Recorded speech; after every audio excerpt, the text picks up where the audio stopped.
So without further ado, I want you to welcome ethnobotanist, shamanologist, and visionary Terence McKenna.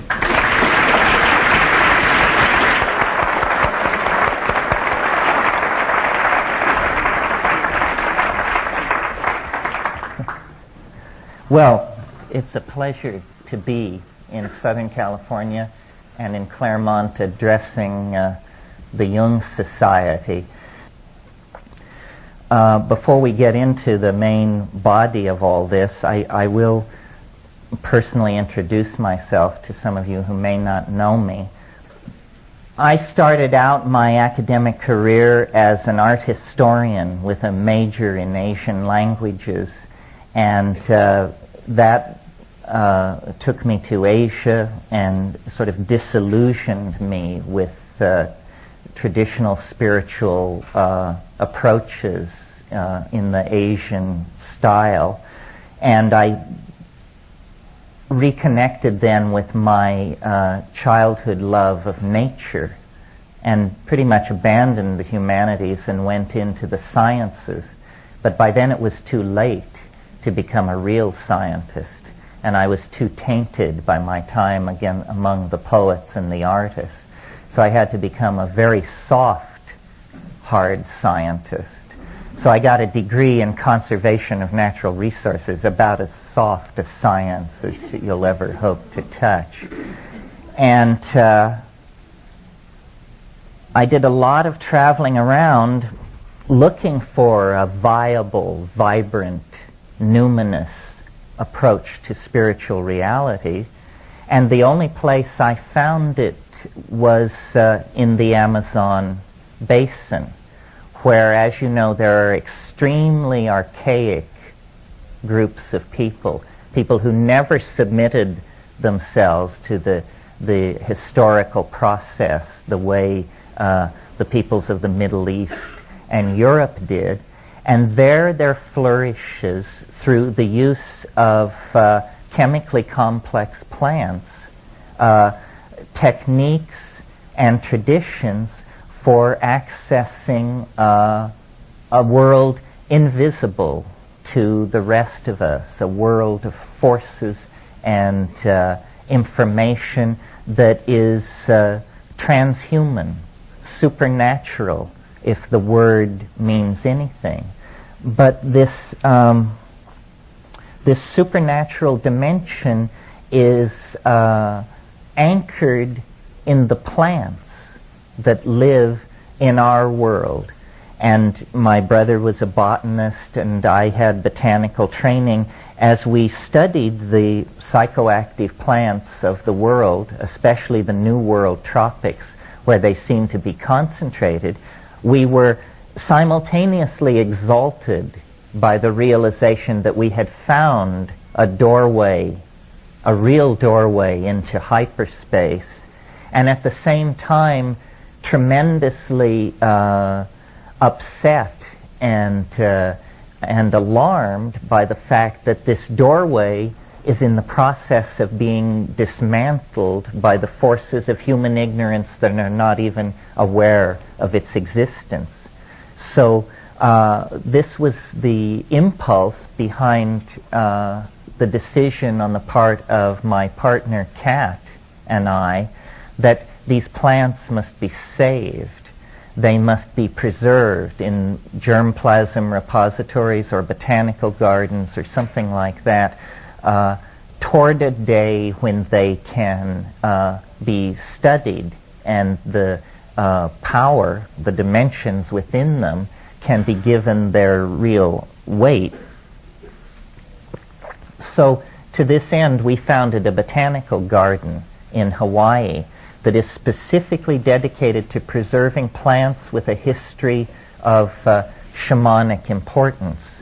And I mention this because this is the real-world political work that we do, and everything else I will say today will be barely anchored in any world familiar to most of us. But there is a political anchoring. There is a place where it all comes tangential to the World Bank and the IMF and the host governments and so forth and so on. It is tremendously important to preserve this shamanic option, if for no other reason than we do not know what it is.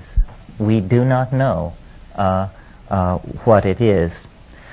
Well, so at the break, if you come up, the newsletter of our botanical garden is the large stack of beige paper, and there are 300 copies of that, so I hope there's enough for everyone. We do exist on donations, so if any of you are philanthropists, we can certainly tell you how to spend your money. We have many plans for your money. Okay.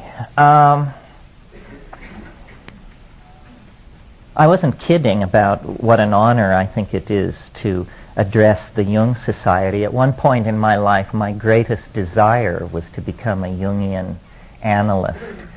And I had the good fortune of coming upon Jung very young. I was about 15 when a very precocious friend of mine brought Psychology and Alchemy in the Carrie F. Baines translation. I think it had just been brought out. And we were stunned, and we read it from cover to cover, and then went on to Mysterium Conjunctionis, Ion, the studies in the phenomenology of the self. I said to someone yesterday, we read all the books of Jung that the Jungians never read. They seem to stop up there toward the front of the line with the archetypes of the collective unconscious and the personality type. But to my mind, it was the late stuff that was fascinating. And I am slightly puzzled, and we were talking about it last night, at the distance between the Jungian community and the psychedelic community, because they seem to me, the unschooled observer, to be definitely sharing the same concerns, and strangely enough, they share much of the same history and geography. Basel was, of course, Jung's hometown. It was Albert Hoffman's hometown. Did one half of town know what the other half was doing? I'm not sure. The relationship of Jung to the unconscious, to the collective unconscious as its discoverer, has been always somewhat puzzling to me, because of course if you know the history of 20th century art, you know that Dada, which was the great prefigurative movement for surrealism, rose in Zurich. So, we've got LSD, the schools of modern art that laid great stress on the irrational, and the great schools of psychology that extended the boundaries of the unconscious, all rattling around in these little Swiss towns. And it's interesting to imagine conversations or meetings that might have taken place when people slightly left their ordinary habits and wandered into bars they didn't know and drank with people they'd never met before. Because Jung provided maps of the unconscious, and at 16, when we were beginning to experiment with this, and let me stress, this was before the great social waves of LSD taking of the 1960s. Just preceding that, from about 1963 to 65, we were frantic for maps of the unconscious. And Freud was useless.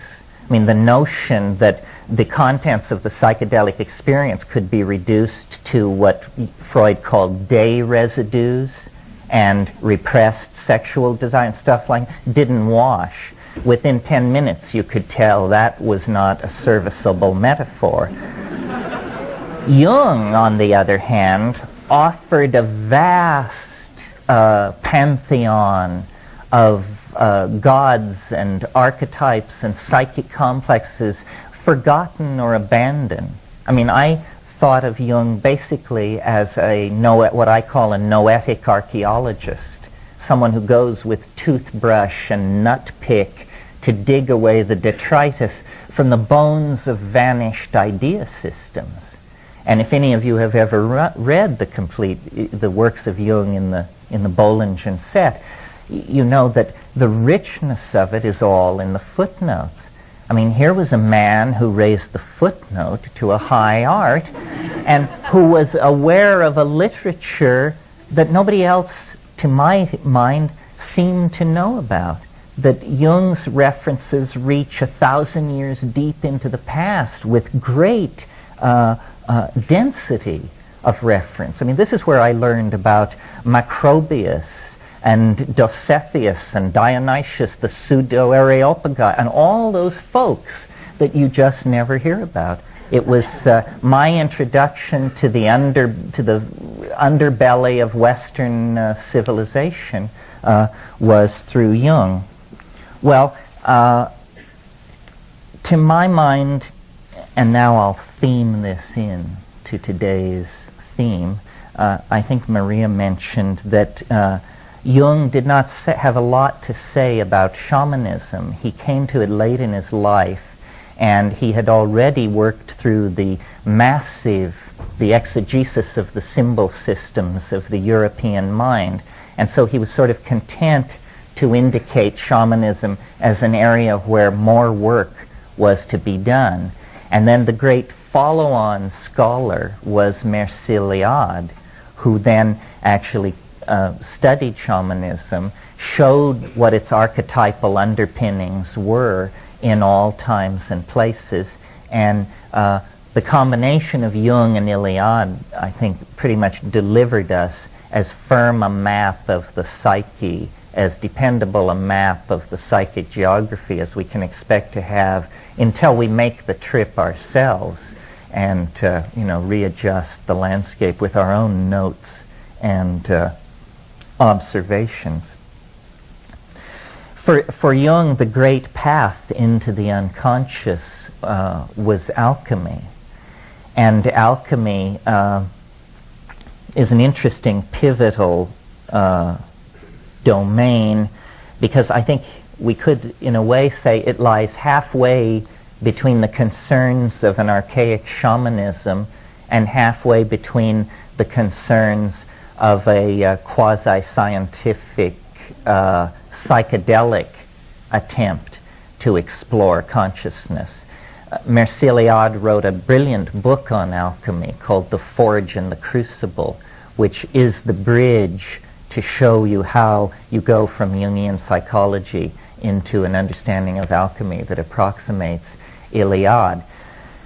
The notion for the alchemists that Jung brought forth very strongly was the idea of projection of psychic contents, projection of the active imagination onto processes and objects in the exterior world. In the case of the alchemists, it was the swirling chemical processes in their alembics, in their alchemical vessels, that they projected the great round of the archetypes on to these chemical processes. They saw crystallization, sublimation, separation as statements about the contents of the psyche as much as statements about the exterior world, because for them the firm division between mind and matter, the firm ontological division between mind and matter that is built into Western thinking now, did not exist. That comes with René Descartes, with the invention of what's called the res extensa, the extended world, and the res verens, the interior world, which has no spatial extension. So for the alchemists, mind and matter were two terms whose mutual exclusivity could be blurred under certain circumstances, and the terms of one could migrate toward the other.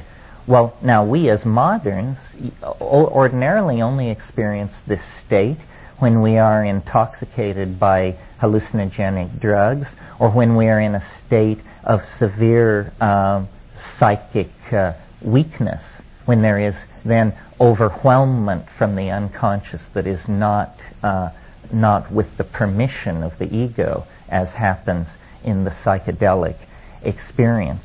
Well, all of these various ways of approaching the psyche seem fairly abstract and bloodless and removed from daily existence unless the psychedelic experience is present. And then it vivifies these metaphors. It makes clear what these various perennial traditions are talking about.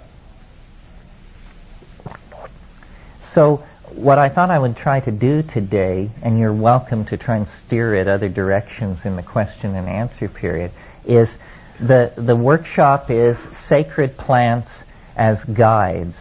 A lot of information has to be imparted if we're going to satisfy my pedagogical urge here, because I would really like to leave you with information that you didn't have before, some of which may have practical efficacy in your own life. So in thinking about this very large issue, Sacred Plants as Guides, I basically break it down into three categories for ease of handling in a context like this. And they are a kind of survey. How many of these plants are there? What are the chemicals that drive them? And what is their geographical distribution? In other words, just what are the botanical facts of the matter? And then, secondly, I think in order to understand what these things mean for spiritual growth and psychic development, you have to place them in a context. And the context is chronological and historical. Have these things always been around? Have shamans always been taking them? How do they relate to the synthetic drugs that have been developed in the last couple of centuries? So the history of our relationship to the pharmacologically induced ecstasy. And then finally, and probably we'll get to this this afternoon, the phenomenology of the experience and the techniques for achieving and controlling it. Because this is there is a practicum here. This is not a course in Mongolian philology or something like that. The ultimate idea is to get those who feel called to the task sufficiently informed and psychically empowered that they can push off into the oceans of mind in the interior with some fair amount of confidence that they'll return to port with all hands.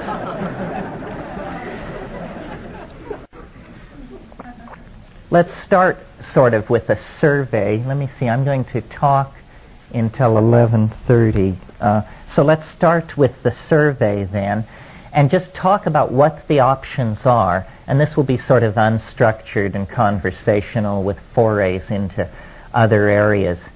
First of all, the striking thing when you want to study psychoactive drugs and plants and their impact on human culture, and that's really what interests me, is how drugs affect culture.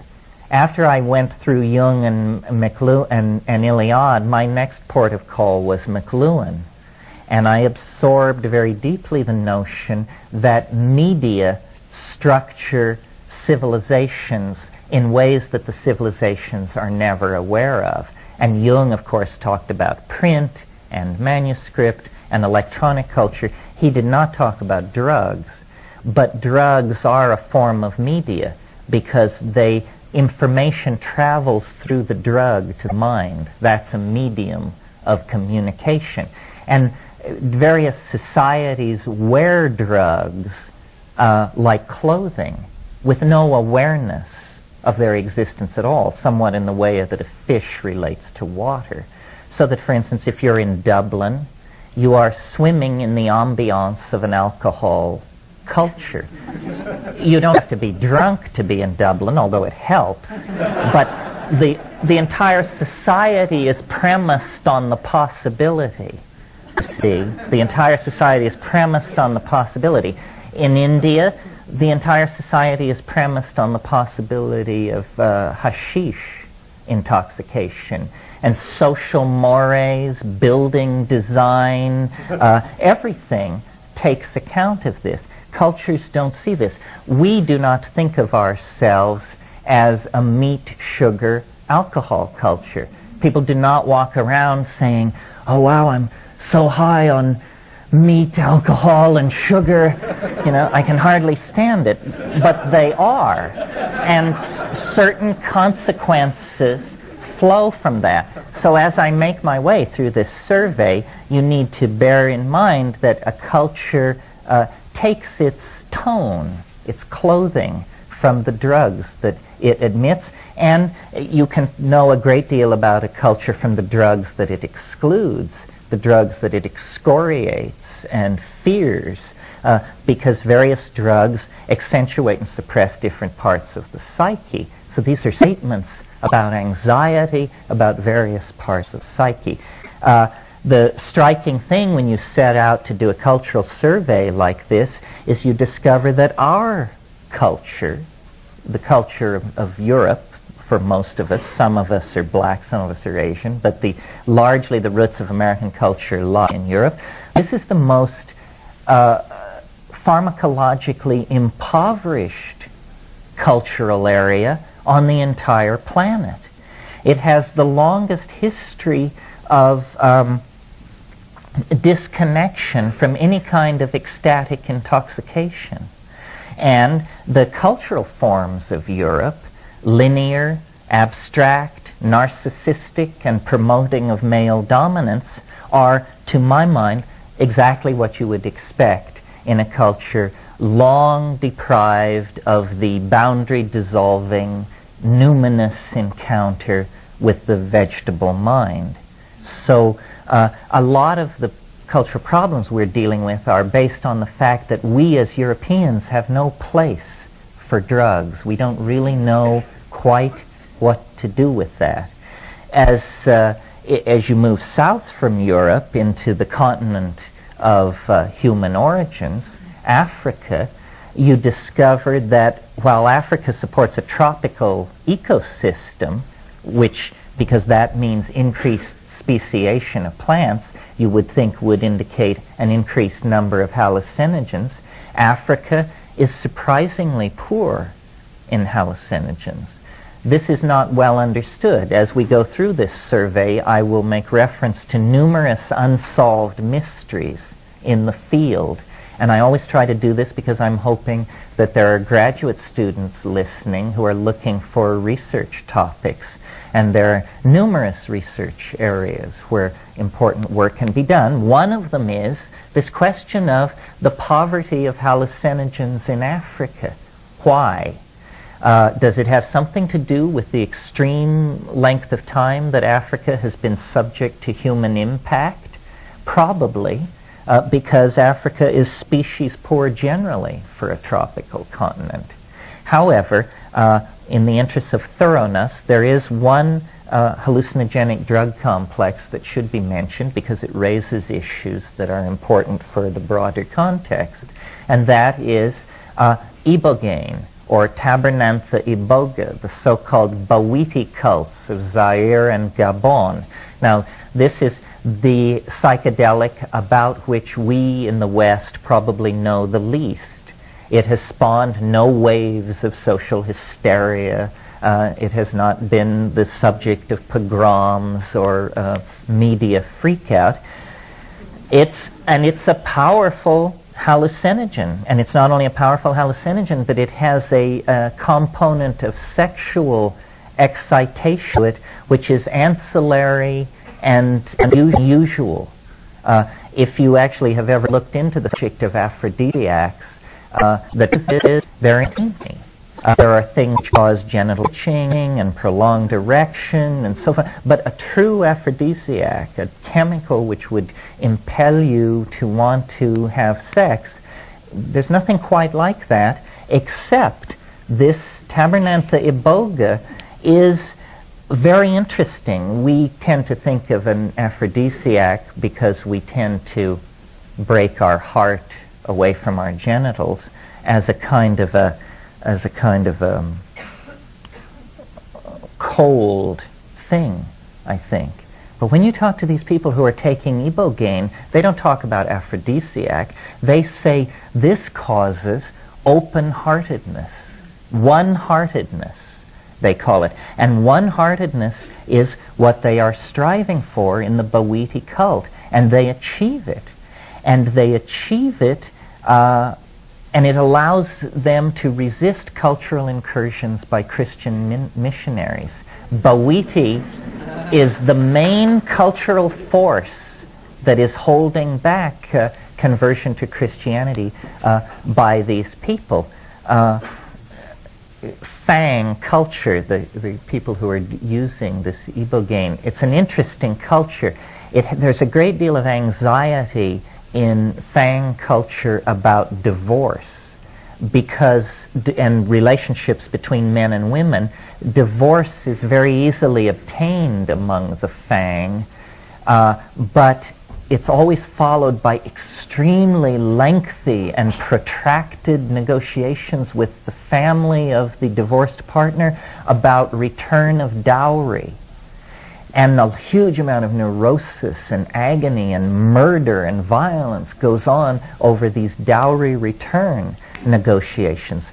The ibogaine stands right in the middle of this as a source of one-heartedness, making divorce less likely.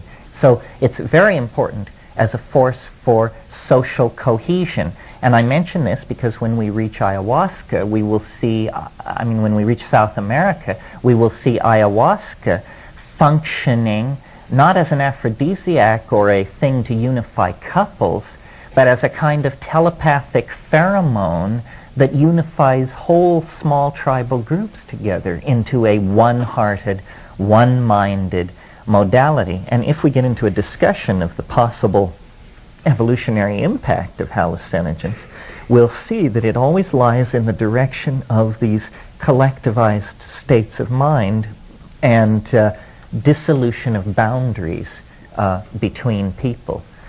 Other than Tabernanthe iboga, Africa's hallucinogens are trivial, and I won't mention them in the time we have. Cannabis is in Africa as well, but cannabis is worldwide now and probably has been for quite some time. Cannabis is a special case chemically and culturally. We tend to think of cannabis as a recreational drug, but that's because in the 20th century we always smoked our cannabis. In the 18th and 19th century, cannabis was eaten, and jellied forms of cannabis that were eaten, judging by the prose of people like Theodore Gautier, Baudelaire, Fitzhugh Ludlow, and people like that, it was as powerful as LSD, without doubt. I mean, these people were being swept to titanically alien dimensions. Well, when we cross from Africa to India, interestingly, of course, as you all know, tremendous depth of at least concern with the spiritual dimension, if not realization of it. That's a tougher call. India would be a likely place to look for indigenous hallucinogenic plant cults simply because of the spiritual obsession that characterizes Indian thought. When we look at the historical foundations of Indian thought, we find that it all rests on a group of texts composed between 4,500 and 2,000 years ago called the Vedas. And the Vedas are nothing less but the world's longest continuing advertisement for a hallucinogenic plant. The problem is we don't know what this plant is. This is the mysterious soma of the Rig Vedas. And Mandala 9 of the Rig Veda is entirely a hymn to Soma. Soma held Hinduism of the Vedic phase together. Later, it was repressed. And again, graduate students, pay attention. One of the very interesting problems to be looked at by sociologists, social psychologists, and anthropologists is how, if a drug once discovered or a plant once discovered is so wonderful, how can these things ever be lost or forgotten? And yet in several instances we deal with literatures which sing the praises of some plant or drug, the identity of which we cannot figure out, or it becomes a big arm wrestle between various competing schools of scholarship. We do not to this day know what soma was.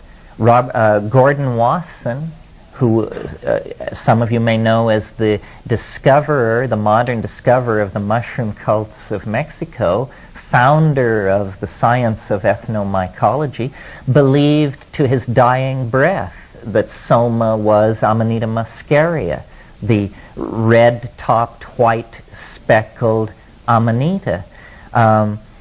This is a mushroom which has a major role in Tungusic and Arctic shamanism, but to say, as Wasson did, that this is the supreme entheogen of all time is not supported by the evidence, I think. Wasson's own efforts to become intoxicated on Amanita muscaria were not successful.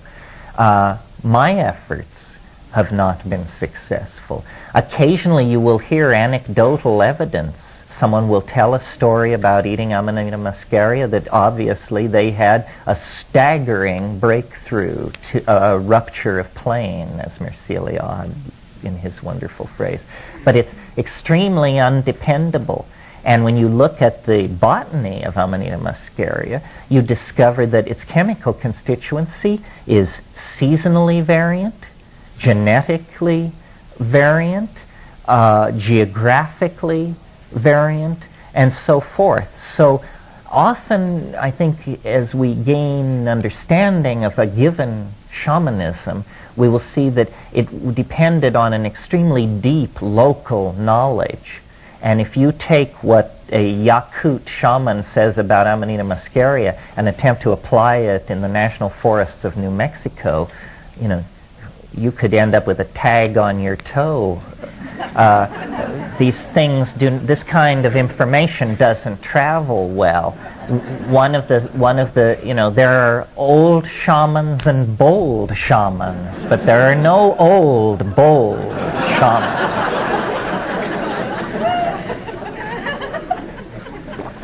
In looking at the Indian subcontinent for other hallucinogens that may have made a contribution, the obvious one, to my mind, is Stropharia cubensis, the mushroom which grows in the dung of cows, and that the book my brother and I wrote was about.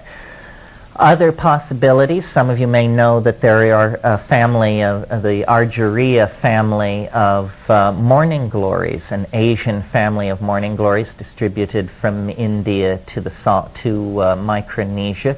13 species, all containing psychoactive ergot alkaloids, none with a history of human usage.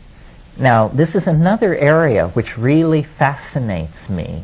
Why do some plants become discovered by human beings and become the objects of cults which last millennia, and others are never discovered at all in societies absolutely obsessed with spiritual advancement?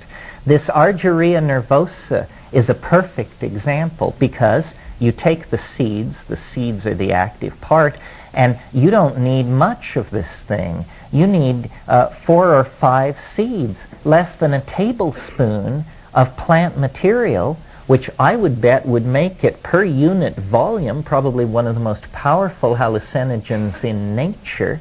And the hallucinations are absolutely stunning, and nobody has ever claimed this. It's free for the taking. This means you can cut a deal with an ally that doesn't belong to the Hindus, the Mayans, or the somebody else. It's an unoccupied parking space in hyperspace. And it's very interesting. The discoveries are continuous. Just a year ago, some phytochemists in the Midwest discovered a plant. It's always been there. Nobody's ever taken it very seriously, treated it like a weed. Desmanthus illinoisensis, the Illinois bundleweed. This is suggestive that it's called bundleweed because a medicine bundle is, of course, a shaman's mojo bag, you know. But so bundleweed, 6% by dry weight, N,N-dimethyltryptamine, the largest concentration of DMT in any plant, and unclaimed by native peoples, unknown to the folk medicine of the North American Indians as far as we can tell. Well, so this is very interesting. Continuing our survey, since we're now somewhere on the Eurasian continent, we should mention Papaver somniferum, the opium poppy. With cannabis, this is probably the oldest human narcotic. Minoan civilization was entirely based on opium, on the use of opium. And in fact, when Michael Ventris translated the tablets, the Linear B tablets, they got these tallies, and they thought at first that the symbol for opium must be the symbol for wheat, because the tallies were so huge of the stuff being moved and sold. And then when they sorted it out, they realized, no, for the last 1,000 years of its existence, the Minoan civilization drifted deeper and deeper into an opium narcosis that was its way, I think, of anesthetizing the pain of the death of this last outpost of the goddess religion, because that's what it was. It was a cultural anachronism. While Asia Minor had gone over to god-king city-states and bronze-tipped spears, the people of Minoan Crete had kept the old, archaic religion that came out of Africa. And then in the last gasp of that Minoan culture, those mysteries were handed on to the mainland of Greece and became the mysteries at Eleusis and other cult sites. It was said by the commentators, contemporary commentators of the Hellenistic world, the rites practiced in secret at Eleusis are practiced in public at Knossos. And this was the difference, you know, the going underground of the old proto-Minoan mother religion. In modern times, we have a horror of opium. I mean, people are amazed that I even mention it in the same breath, but it doesn't hurt to remind ourselves that this virulently addictive substance, opium, was not even noticed to be addictive by anybody until 1627, when the English physician John Playfair, for the first time, commented that opium, once taken over a long period of time, then there would be a requirement that it be taken throughout life. We're right in the middle of a drug war at the moment, and it's interesting in that context to notice how the goals of drug wars can change. 100 years ago, the British Navy was involved in what was called the Opium Wars in China.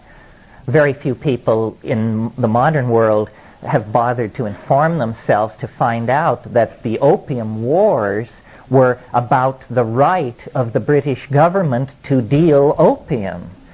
The Emperor of China did not want opium dealt in the ports of China, and the British government used cannon to enforce their desire to sell opium in the ports of China. Why were the English trying to sell opium in the ports of China? Because the tea trade had collapsed through overproduction, and they were stuck with all these tea ships. They had created a whole global infrastructure for the sale of tea. When the market fell out on tea, they just turned to opium. They grew it in Goa, and they sold it in China. And this was government policy less than 120 years ago. Okay, well, moving on then from Eurasia, and I'm sure I'm missing different things, but if I missed your favorite thing, bring it up in the question period, to the North American continent. And the North American continent is, I almost said similarly cursed like Europe, but that's just my prejudice. The North American continent is similarly poor in hallucinogens. There are no very interesting hallucinogens in North America, and North American Indians, North American culture, did not avail itself of this ecstatic plant-induced shamanism. It tended more to go for what's called ordeal shamanism, the Sundance thing where you hang yourself by your pectorals on hooks and stuff like that. I mean, there are other ways to attain these visions. But you see, that absence of good hallucinogens in North America just reinforced that whole beer and woolen and uptight thing that came from Europe. The only major hallucinogen to have a role in Native American culture is, of course, peyote. And many people, without informing themselves, imagine that peyote is something which goes millennia into the past, and this is absolutely not true. Peyote use may well be less than 1,000 years old among Native Americans. When you go back into the old graves and the old burial sites in the Rio Grande Valley and south, you don't find peyote. What you find are the beans of Sephora secundifolia. You all probably know this plant, though you may not know its name. It's the plant that produces the very hard red and black bean that they can string.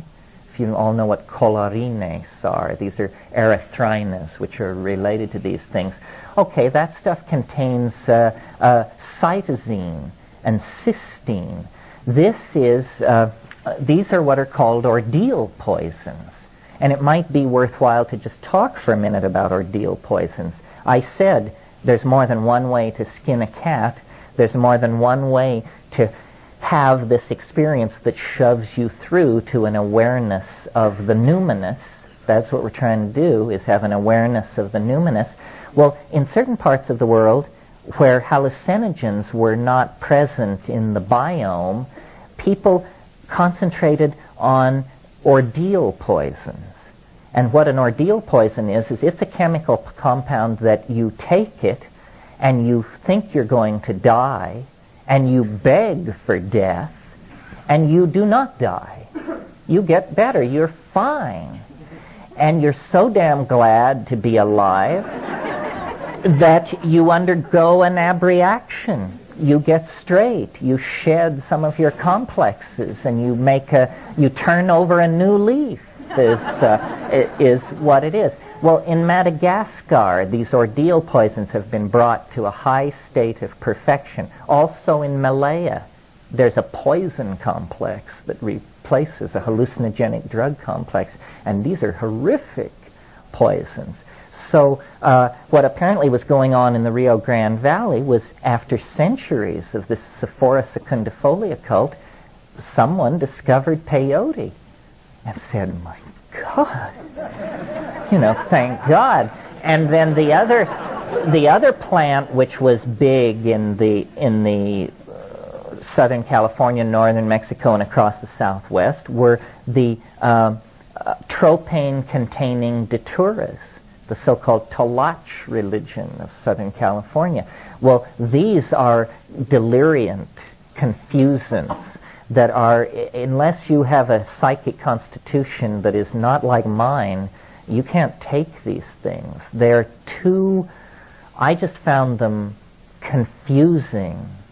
It was like a kind of madness, and also physically very difficult to handle. I experimented. I had a phase with these things when I was in Nepal, because there are sadhus, holy men in the Kathmandu Valley, who swear by this stuff.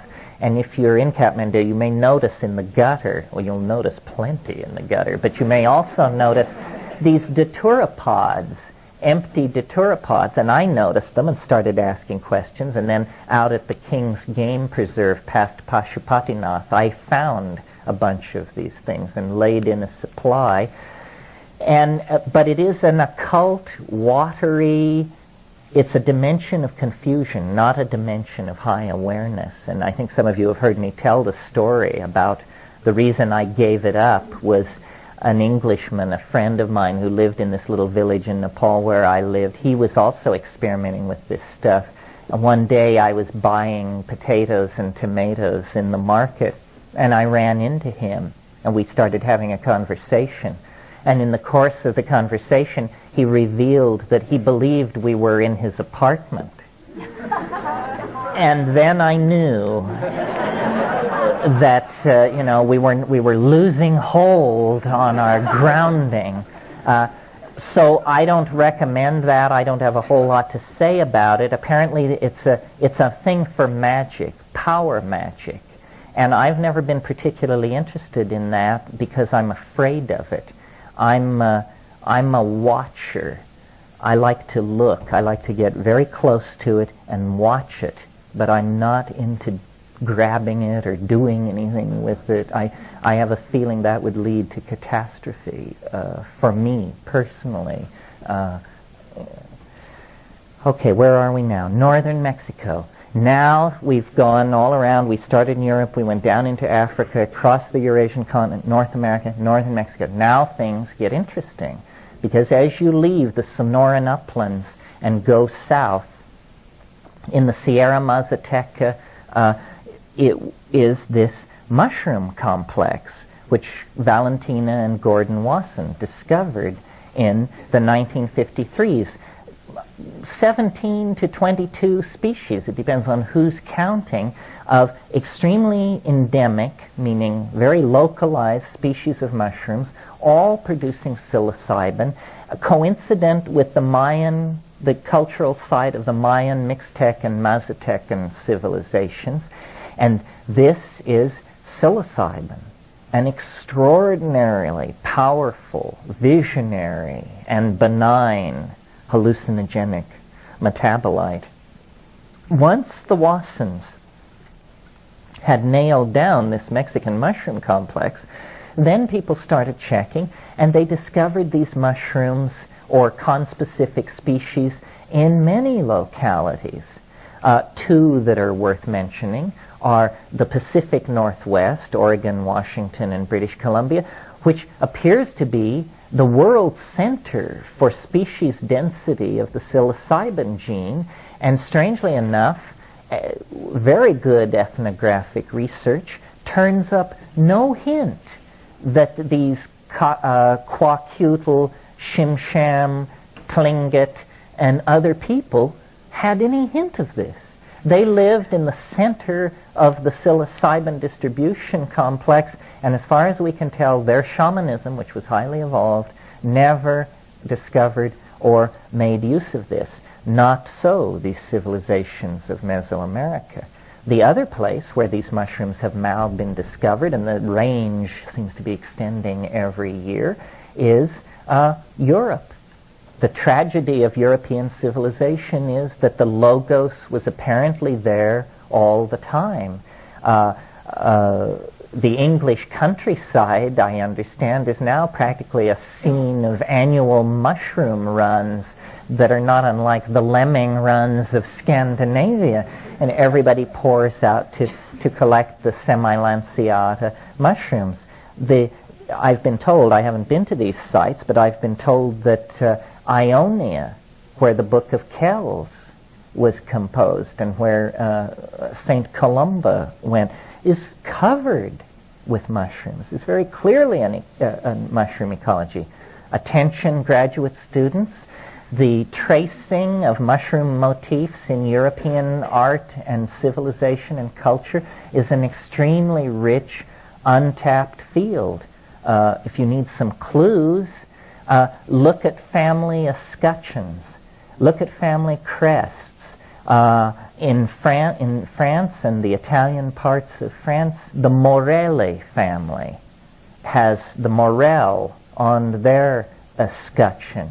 There are other mushroom families and mushroom names. So there may have been, this may have been the struggle between paganism and Christianity may have revolved around a mushroom. We know Druids were into plants. We know they were into oak groves. But the plant that is always mentioned as the Druidic psychedelic psychic plant of choice is mistletoe. But mistletoe is chemically very disappointing. And I've wondered if mistletoe is not...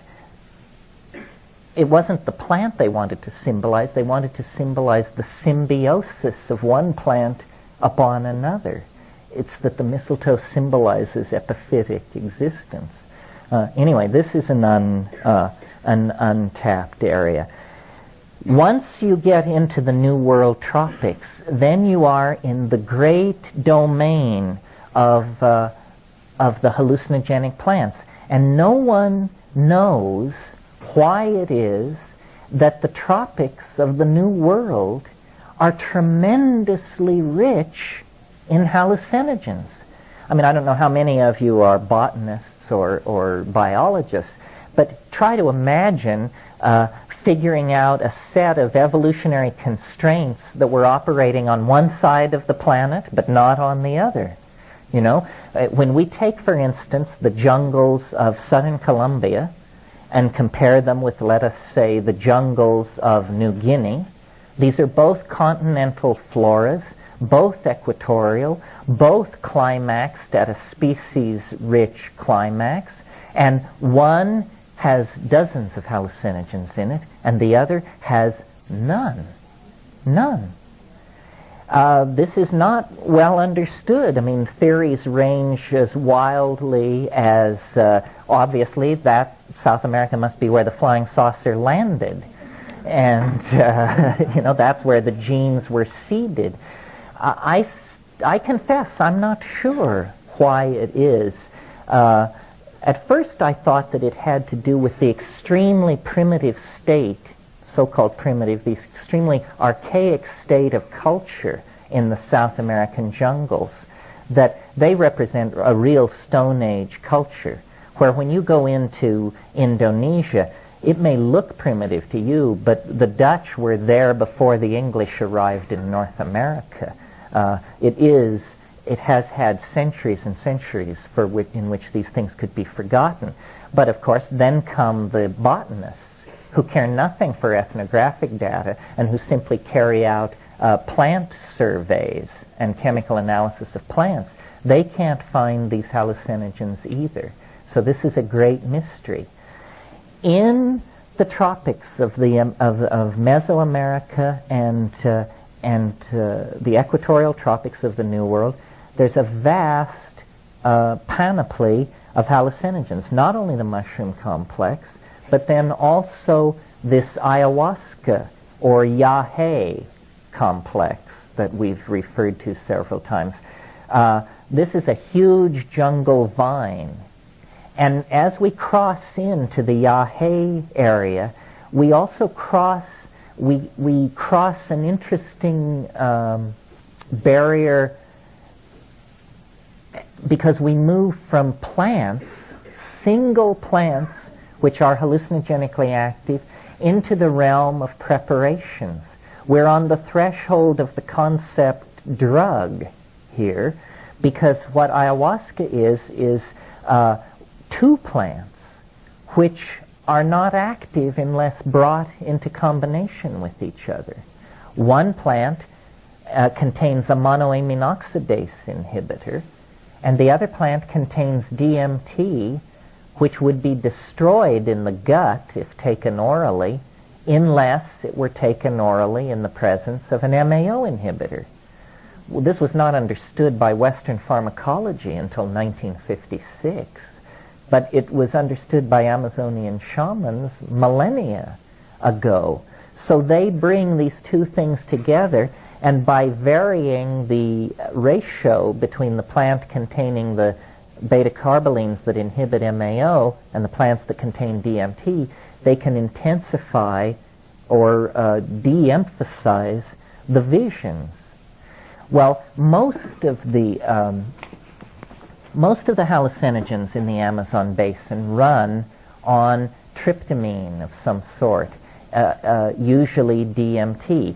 In the upper basin of Colombia, Ecuador, Peru, like that, you get these yahe ayahuasca beverages. These are things you drink, and then it comes on. You have these outlandish trips.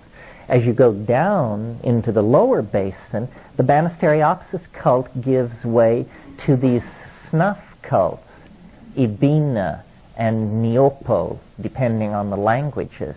These don't depend on an MAO inhibitor for their activity because they're absorbed through the subnasal mucosa, which is an extremely effective way for getting drugs into the system.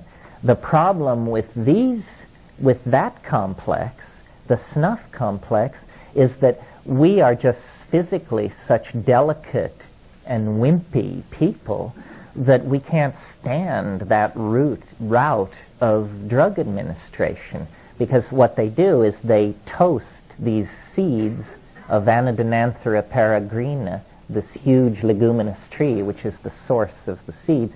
They toast these seeds and powder them, so what you get is a kind of rough cross between sawdust and charcoal, and then they have a hollow tube about this long, and they load it up with this stuff, and you squat down and put the tube into your nostril, and your friend, not you, because you would not do it hard enough.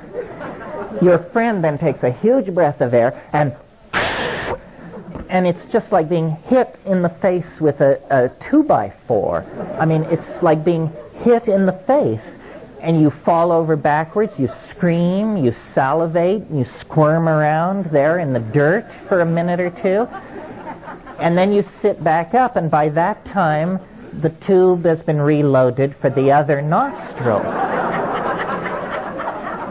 And then, and your eyes, your sinuses can't believe what's happening to you. So you have to sort out this whole sinus shock, which is going on in parallel with then an evolving strange state of mind, which is beginning to take over and clarify everything. And then there are numerous minor variations on these themes.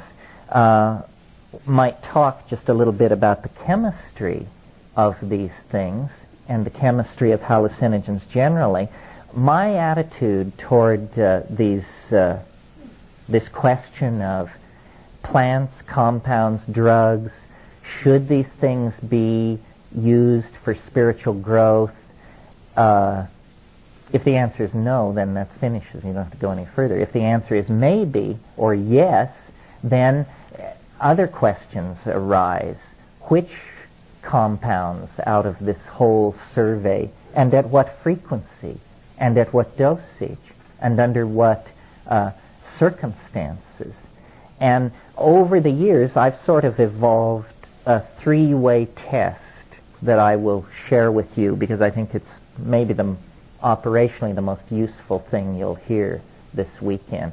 And that is, if you are contemplating some compound, some plant, then the first thing to ask yourself is, does it occur in nature? Does it have some tangentiality to what is already existing? Because obviously what exists, that's nature, has undergone some vast winnowing process out of the set of all things which might exist. In that wonderful phrase of Alfred North Whitehead's, certain things have undergone the formality of actually occurring. And so certain compounds have undergone the formality of actually occurring in the biological matrix, and so they should be our pool out of which our experimental compounds should be drawn. But this is thousands of compounds. How can we further narrow it? Well, an excellent way of narrowing it further is to ask the question of this compound, does it have a history of human usage? Does it have a history of human usage? that is your FDA approval. Because if you can point to a tribe of people who have been taking this plant or mushroom or whatever it is for millennia, and they don't have miscarriages, tumors, cataracts, blindness, Down syndrome, 8 fingers on the left hand, or whatever it is, then you can be fairly confident that this thing is benign, that these people have observed its action on pregnant women, the elderly, those with, and that it has passed that test. Then, finally, the narrowest gate through which a compound has to go to intersect my precious body is it has to have an affinity to ordinary brain chemistry. It has to have an affinity to ordinary brain chemistry. We don't want to launch something on your brain that it can't recognize at all, that it has no biosynthetic pathways to degrade, that it has no receptors for just some crazy thing, 5-amino-3-triethylphenthioanaxidine or something. We don't want that. There's not the spirit that we're acting in here. So if the compound can get through those 3 barriers, then it's an excellent candidate for providing spiritual gain at low physiological impact. Well, now some people may say, oh, well, you've taken all the fun out of it. All the good things have been tossed aside in this mad rush to purity or something. Not at all. The very best stuff was retained in this process because in terms of relative strength and bizarreness of effect and so forth, the strangest, the most powerful, the most transformative of all hallucinogens in nature or out is dimethyltryptamine, DMT. And it's worth talking about DMT for a moment because it will raise certain issues and distinctions that you may not have been aware of. First of all, DMT is hands down the most powerful of all hallucinogens. I mean, it is so powerful that whatever's in second place is lost over the horizon. Yet, it is the most benign of all hallucinogens because it occurs as an endogenous neurotransmitter in the normal human brain. Every single one of us at this moment have N,N-dimethyltryptamine being synthesized, activated, and degraded in our synaptic membrane. So this is almost a paradox. The most benign of all hallucinogens, the most fast-acting, I should also add, is also the most harmless, the easiest to take. It sort of puts a certain obligation on the experient because there is no reason to hold back except that there is this question, does it drive you mad? And then the more serious version of that question, what about the possibility of death by astonishment? This is no joke. Death by astonishment is, I think, probably the major risk we run with this stuff because the impact of the breakthrough is so total, so complete, so unexpected. And in a way, this sort of brings me back around to my theme because I encountered DMT, LSD, all of these things in that very period when I was getting set to take flight as a Jungian analyst. And what completely blew my mind about DMT, and I mention it again, here's an opportunity for research, is how here's a heretical construction, how trans-archetypal the content of the flash seemed. I was appalled because not only had I a certain amount of interest in Jung and proclivity along those lines, but my original major had been art history. art historians, what we're trained to do is to be able to look at a motif and say, oh yes, I'm familiar with this from ceramic from second millennia Peru and also Mandaean embroidery work. We know motifs. We're trained to recognize and connect disparate aesthetic domains. Well, when I smoked DMT and came down, I said, this is not on the map.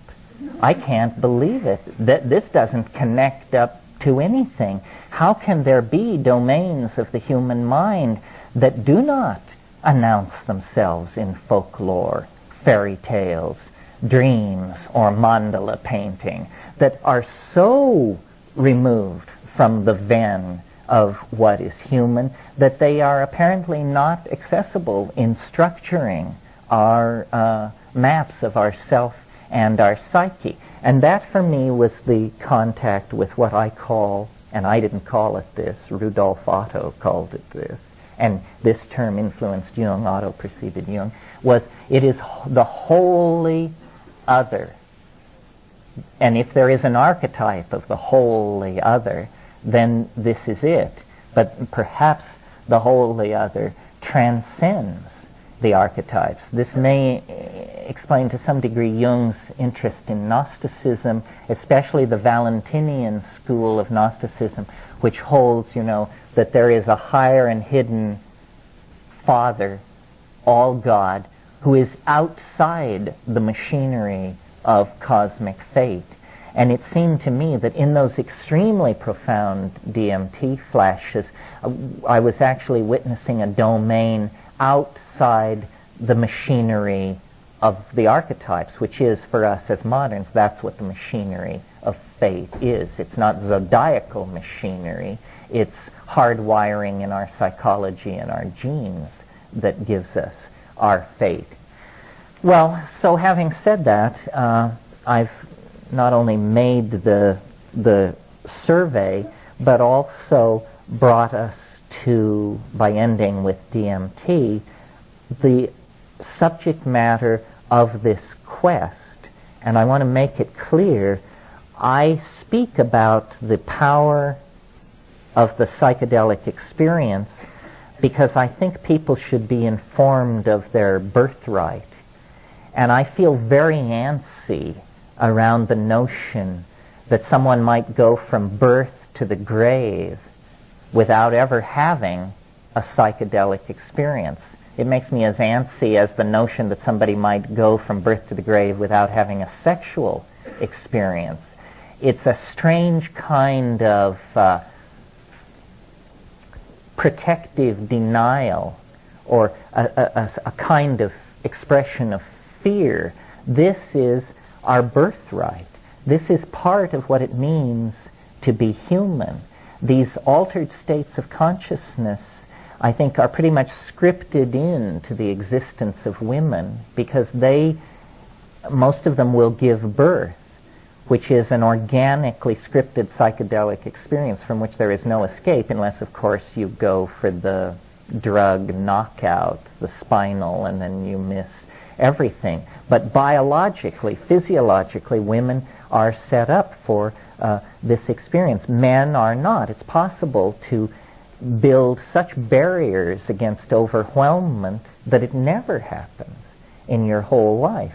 And I believe that if we psychologically analyze the effects of these psychedelics, what they do is they dissolve boundaries. That's all.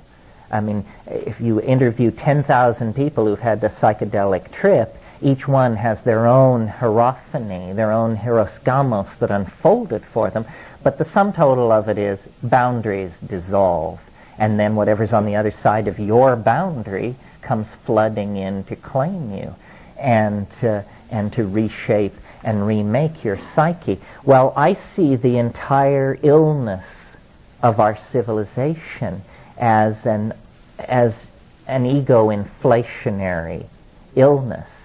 We have gone so sick with ego that we are literally murdering the planet rather than confronting the consequences of our psychic imbalance. And the psychedelics act to redress this. They are almost an inoculation against the ego. And I see the ego as a phenomenon arising in historical time, or rather, actually, history is caused by the ego. But the ego is a component of the psyche that arose in the post-archaic phase, in the post-psychedelic phase. It's entirely a modern invention. It's less than 15,000 years old. And the assumptions of the ego are the source of our neurosis, our disequilibrium. Why did the ego arise? It arose because of the climatologically enforced abandonment of these psychedelic religions of the archaic period. In other words, here is the scenario as I see it. Primates, even primitive, even non-advanced primates like squirrel monkeys, howler monkeys, these kinds of primates, all have male dominance hierarchies. The whole thing with primates is about male dominance. But a lot of things about human beings mark us as the most unique member of the primate group. Obviously, we look different from any other monkeys. Even the stranger monkeys look more like the normal monkeys than we look like them, or they look like us. Our upright posture. The other thing about us is our suppressed estrus cycle. We cannot tell at a glance whether a woman is in heat or not. And yet, obviously, that had a tremendous shaping force on the social psychology of the primates. I believe that everything about us that is noble and worth saving occurs against the grain.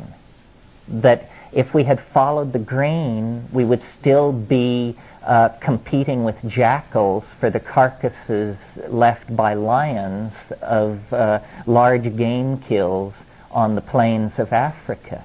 But when the African continent began to dry up and we were forced out of the trees where we had an arboreal vegetarian lifestyle, we came under great pressure to expand our diet. And I believe that the great unstudied factor in human evolution and human emergence is the effect of a complex diet on our emerging species.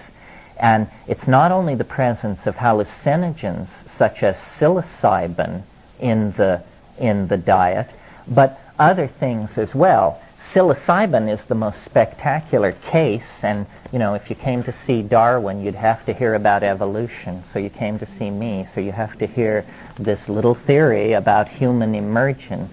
Most of you can probably recite it by heart now.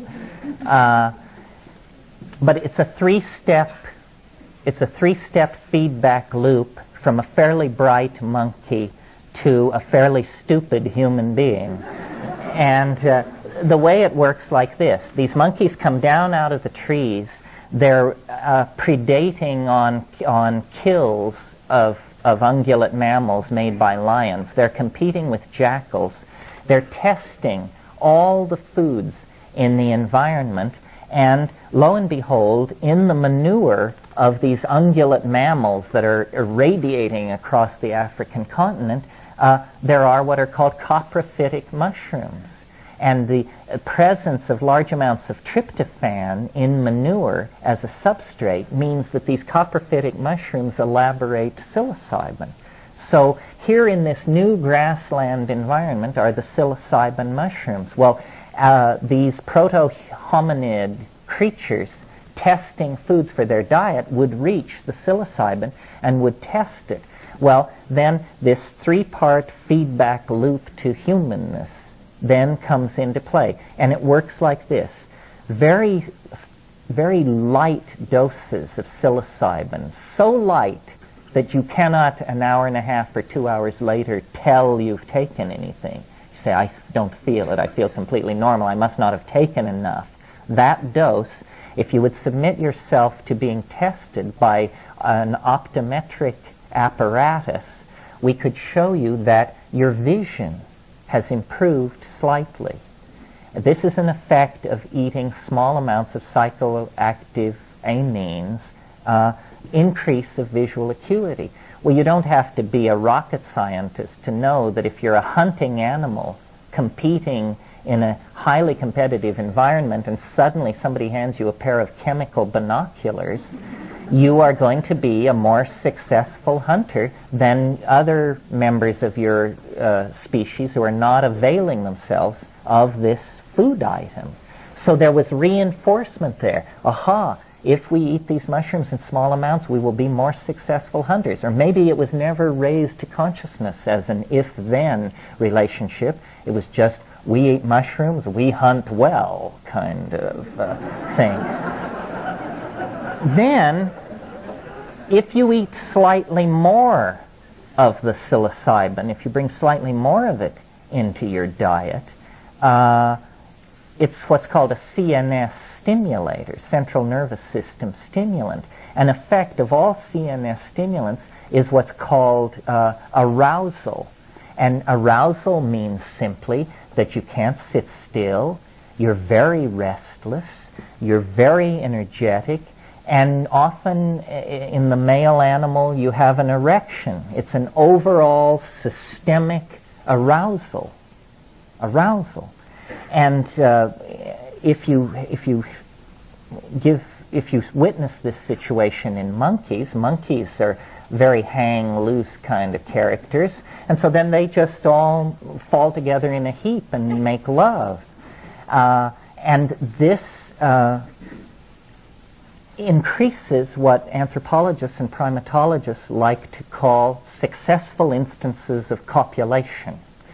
This means that this increased interest in sex, in combination with an increased success in obtaining food, is creating the perfect situation in which there will be a population boom of these creatures. They're eating better, they're enjoying themselves more, and they have better relationships with each other. So population boom is on the way. Well then, the next and final level is when you raise the dose higher, so you're no longer restless or interested in sex or any of that, but you're flattened with the ecstatic unfolding of the full numinous hallucinogenic rupture of plane, then, and this occurs in the tribal context, then there is boundary dissolution, group sexual activity, and group bonding and identification. And this is where this telepathic coherence, this inner dynamic of cohesion and caring that we see in primitive people to some small degree and that we imagine must once have been our birthright, this is where it came to be. And at those higher levels of psilocybin, most of you probably know, language is formed by an organ on one side of the brain called Broca's area. Broca's area, the brain being always symmetrically constructed, Broca's area has a twin on the opposite side of the brain, but no one knows what's going on there. It's apparently a silent area of the brain.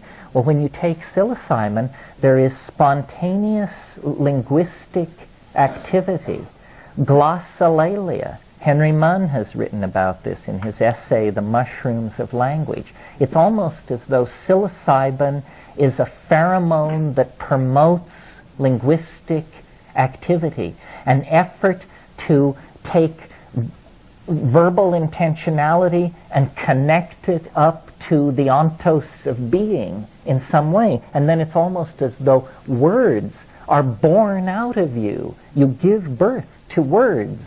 And these concrescences of meaning then create a kind of unitary ambiance which we call understanding. Language is a miracle. I mean, make no mistake about it. I don't think any amount of dissection of monkeys or human cadavers will give you any insight into language. Language is a behavior of some sort, so bizarre, so many orders of magnitude more complex than anything else we do, that for all practical purposes, this is the thumbprint of God upon creation. Human language. And it's a self-transforming thing. It keeps bootstrapping itself to higher and higher levels, and it creates for us the entire ambiance of reality. Once we had words, we quickly replaced reality with them. And so I believe that what psilocybin promotes is cognitive activity, the coordination of visual input with plans and strategies for hunting or acquisition or whatever. It promotes this increased arousal, which really, in a way, we as moderns are absolutely as in awe of as our mushroom-munching ancestors 25,000 years ago. We can't reduce it. We don't know what it is. You know, Jung was always so concerned that people say it's only psychological, it's only the psyche. I've got news for you. It may only be the psyche, but the psyche is all there is.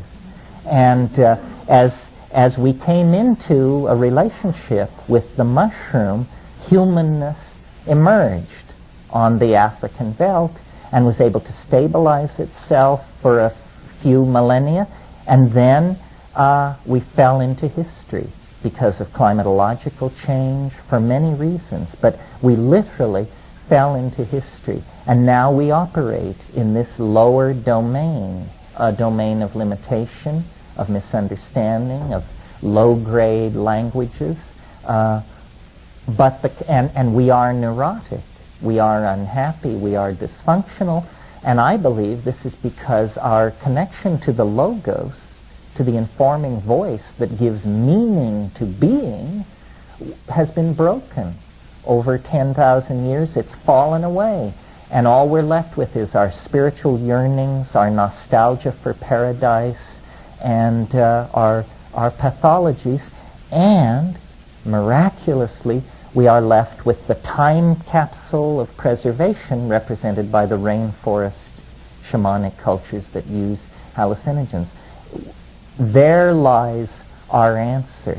But it's like the Ouroboros serpent taking its tail in its mouth. The salvation of the super future of the planet lies in a recovery of the values, modalities, and religious practices of 25 to 50,000 years ago. Break, break, break.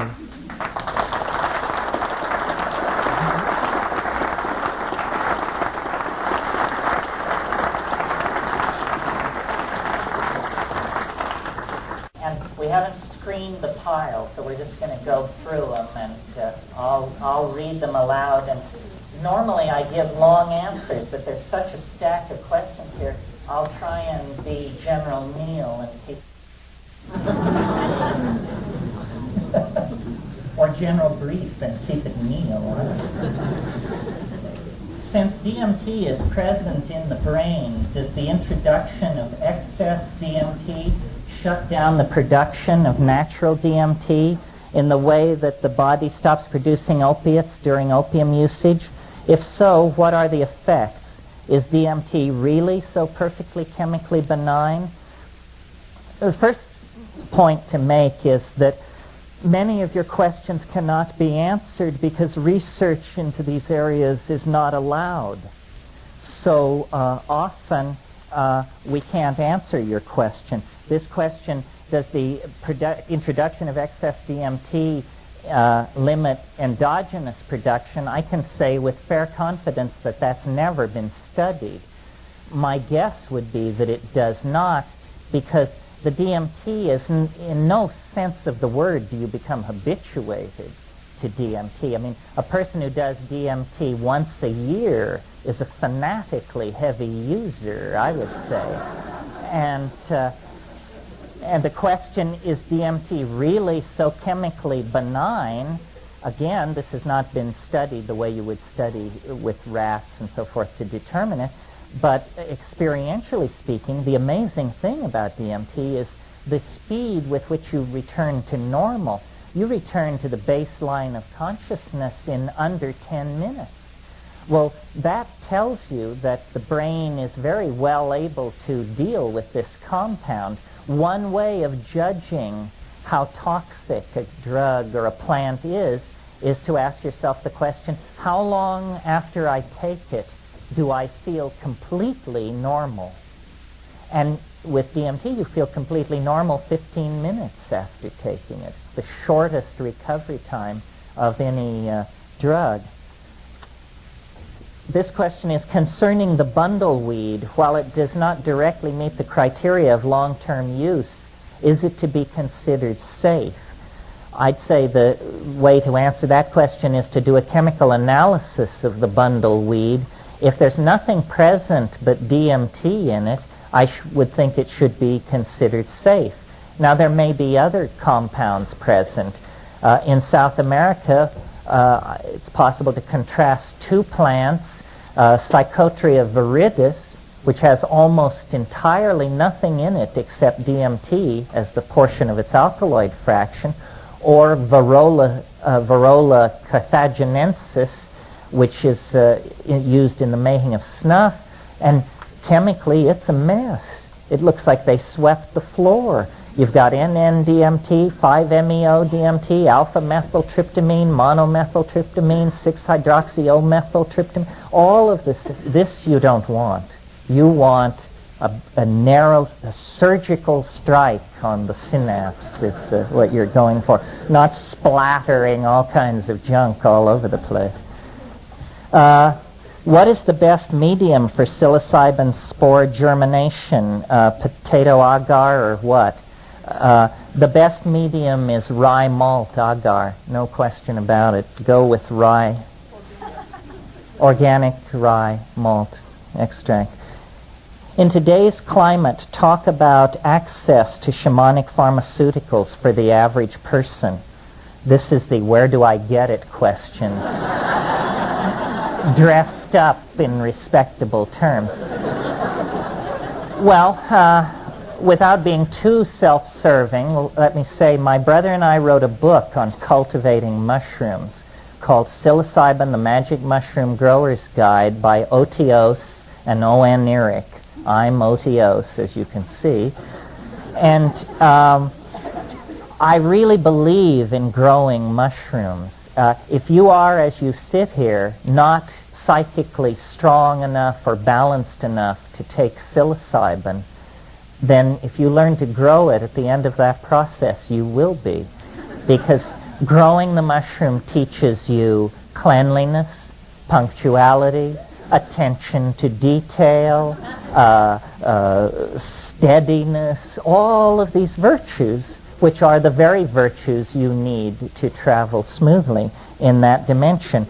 Other hallucinogens, other shamanic hallucinogens that you will find easily available to you without breaking any laws, the heavenly blue morning glories sold in every seed store and garden store are not to be taken. Do not take them.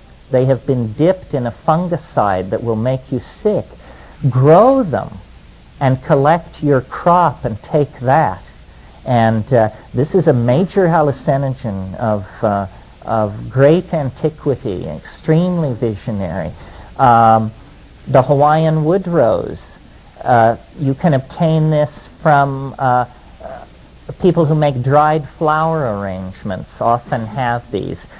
Pay attention, you want the Hawaiian baby wood rose. If they try to give you something called Hawaiian wood rose, a big clunky thing, that is inactive and won't do it.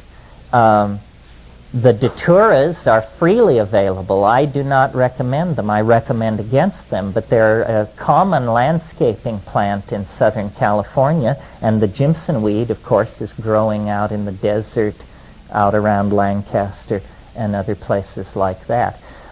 There are a couple of companies which have very forthrightly decided to sell plants with a history of shamanic involvement. I own no stock in these companies, so I can recommend them without fear or favoritism. One is called Of the Jungle up in Sebastopol, California, and the other one is called Dream Gardens, and I think it's here in Santa Monica. Both of these groups publish astonishingly complete catalogs of psychoactive and shamanically important plants. Okay, that's access without going to the streets or committing crimes or anything like that. Can you tell us any more about Illinois bundleweed? I just did. And that's really all I can tell you about it. All these questions are the same question. Having convinced us of the wonder of DMT, what would be the easiest and quickest way to obtain it? How does one acquire DMT? Comment about the Supreme Court ruling against the use of peyote by North American Indians. A very bad law, obviously. Law so bad that the National Council of Churches, the National Jewish Affairs Committee, and some very large Catholic organization all filed briefs protesting this thing, and I think that it was actually realized that it was a goof, and it will be brought back in the you can't bring something back to the Supreme Court in a hurry, because then that's unseemly. But I would bet that within 5 to 10 years this will be overturned, because a close reading of this law means that wine for Pesach or communion could be construed as a psychoactive substance, and the whole thing was just bad law, bad idea.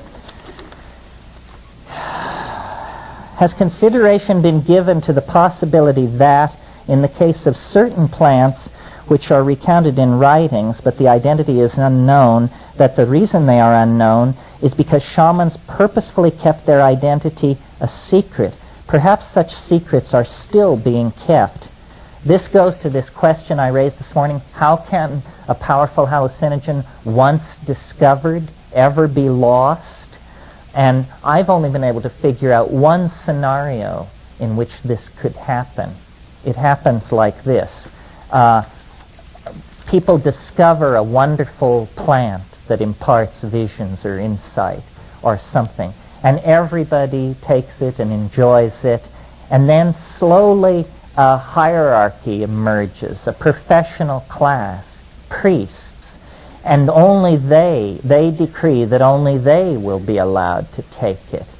And then they lord it over the rest of society with an iron hand, and then the rest of the society gets fed up with that, and there's a slave revolt, and everybody in the ruling class is killed, and the sacrament is lost. I can't figure out any other way that it could happen. And the Vedic thing, this seems quite reasonable. Obviously, Soma was being more and more confined in its use to a single class, and then that class became viewed as obnoxious, and its overthrow and the death of this sacrament then follow each other. Perhaps such secrets are still being kept. Perhaps they are. The fact that this bundleweed could turn up at so late a date probably means that there are shamanic lineages with secrets that we don't know. As a field ethnobotanist and an explorer, I'm always interested in the unconfirmable rumor, and there are some doozies. The mysterious beetle from eastern Brazil, which causes intense hallucinogens if eaten. Here's a career for somebody. No hallucinogenic insect has ever been found, and yet there are persistent rumors in different parts of the world of either a butterfly or a beetle that is hallucinogenic. Most shamans in the Amazon, if you spend 5 or 6 weeks with them and take ayahuasca with them and tromp around with them, when you finally get to know them, they will allow as how there is another magic, which they call the magic of the big trees. And I've spent half my life trying to find out the names of the big trees, and I'm still working on it. We have collectors in Peru, and nothing is more exciting than a clump of rootstock or a seed packet that comes across our desk labeled suspect hallucinogen. That gets me to the edge of my chair. What do you think of Robert Monroe, The Journey Out of the Body Man? Well, this is a good time to discuss what do I think of all these other things on the spiritual market. I don't know what to think about them. I'm not a spiritual consumer. I've never been to a workshop that wasn't my own unless it was free. And there's a lot of stuff out there, you know, astral traveling, channeling, all of this stuff. And I tend to either believe it's bogus or it's for people with a psychic constitution considerably different from my own. Sometimes people say to me, well, these states that you're talking about, can't they be achieved without drugs? Well, the answer to that is, my God, who would want to? What would be proved by achieving these things without drugs? If the things I'm talking about began to happen to me without drugs, I would be very, very concerned and alarmed. Because,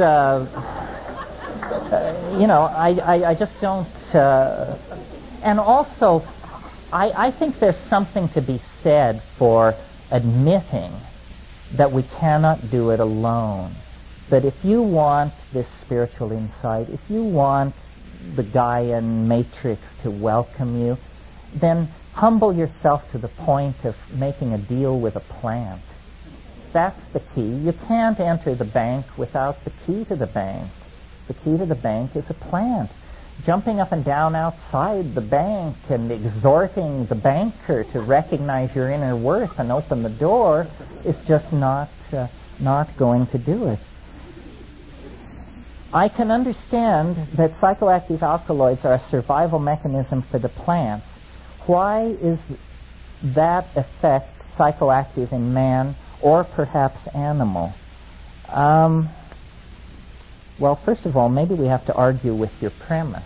You're right that a lot of these so-called secondary and tertiary compounds are elaborated supposedly to make things taste bad, so that birds will spit out things and stuff like that.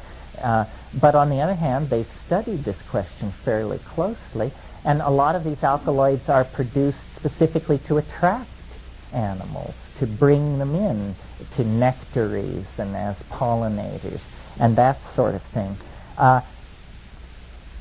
Old-style botany always believes these compounds are what's called tertiary to metabolism, meaning they're kind of like waste products and not very important, garbage.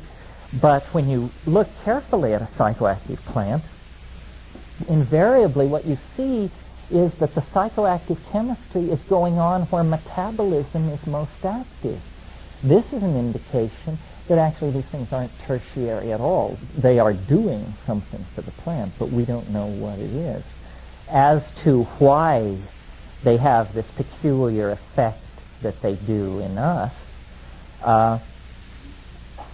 I think that's because there was anciently and over the evolutionary life of human beings actually a connection between us and nature, and that these drugs are the antenna, the switches that switch us back toward the logos of the natural world. I suspect that all of nature is a seamless web of pheromonally mediated connections and interactions, and that we are just not yet at a sufficient level of analysis and sophisticated observation to see this interconnected web. You know, our idea of nature is that it's all tooth and claw, survival of the fittest, and the devil takes the hindmost. The new version of evolution is entirely different. It says the way you attain survival is by making yourself indispensable to everybody else. So it's not by triumphing over the ecosystem, but by integrating yourself so thoroughly into it that it can't function without you. Then you're on your way to being a dominant species, not by crushing the opposition. Let's see how we're doing here. What are deconstructionists doing to our understanding of the language? Is it helpful?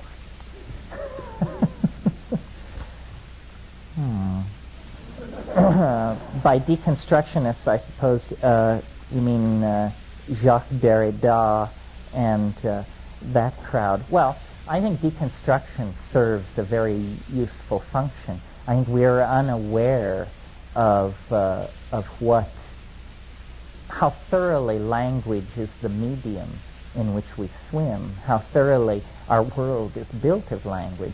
In a way, the boundary-dissolving character of the plant hallucinogens is a dissolving of language barriers. They show you that the surface of reality was not the surface of reality, it was the surface of your local language.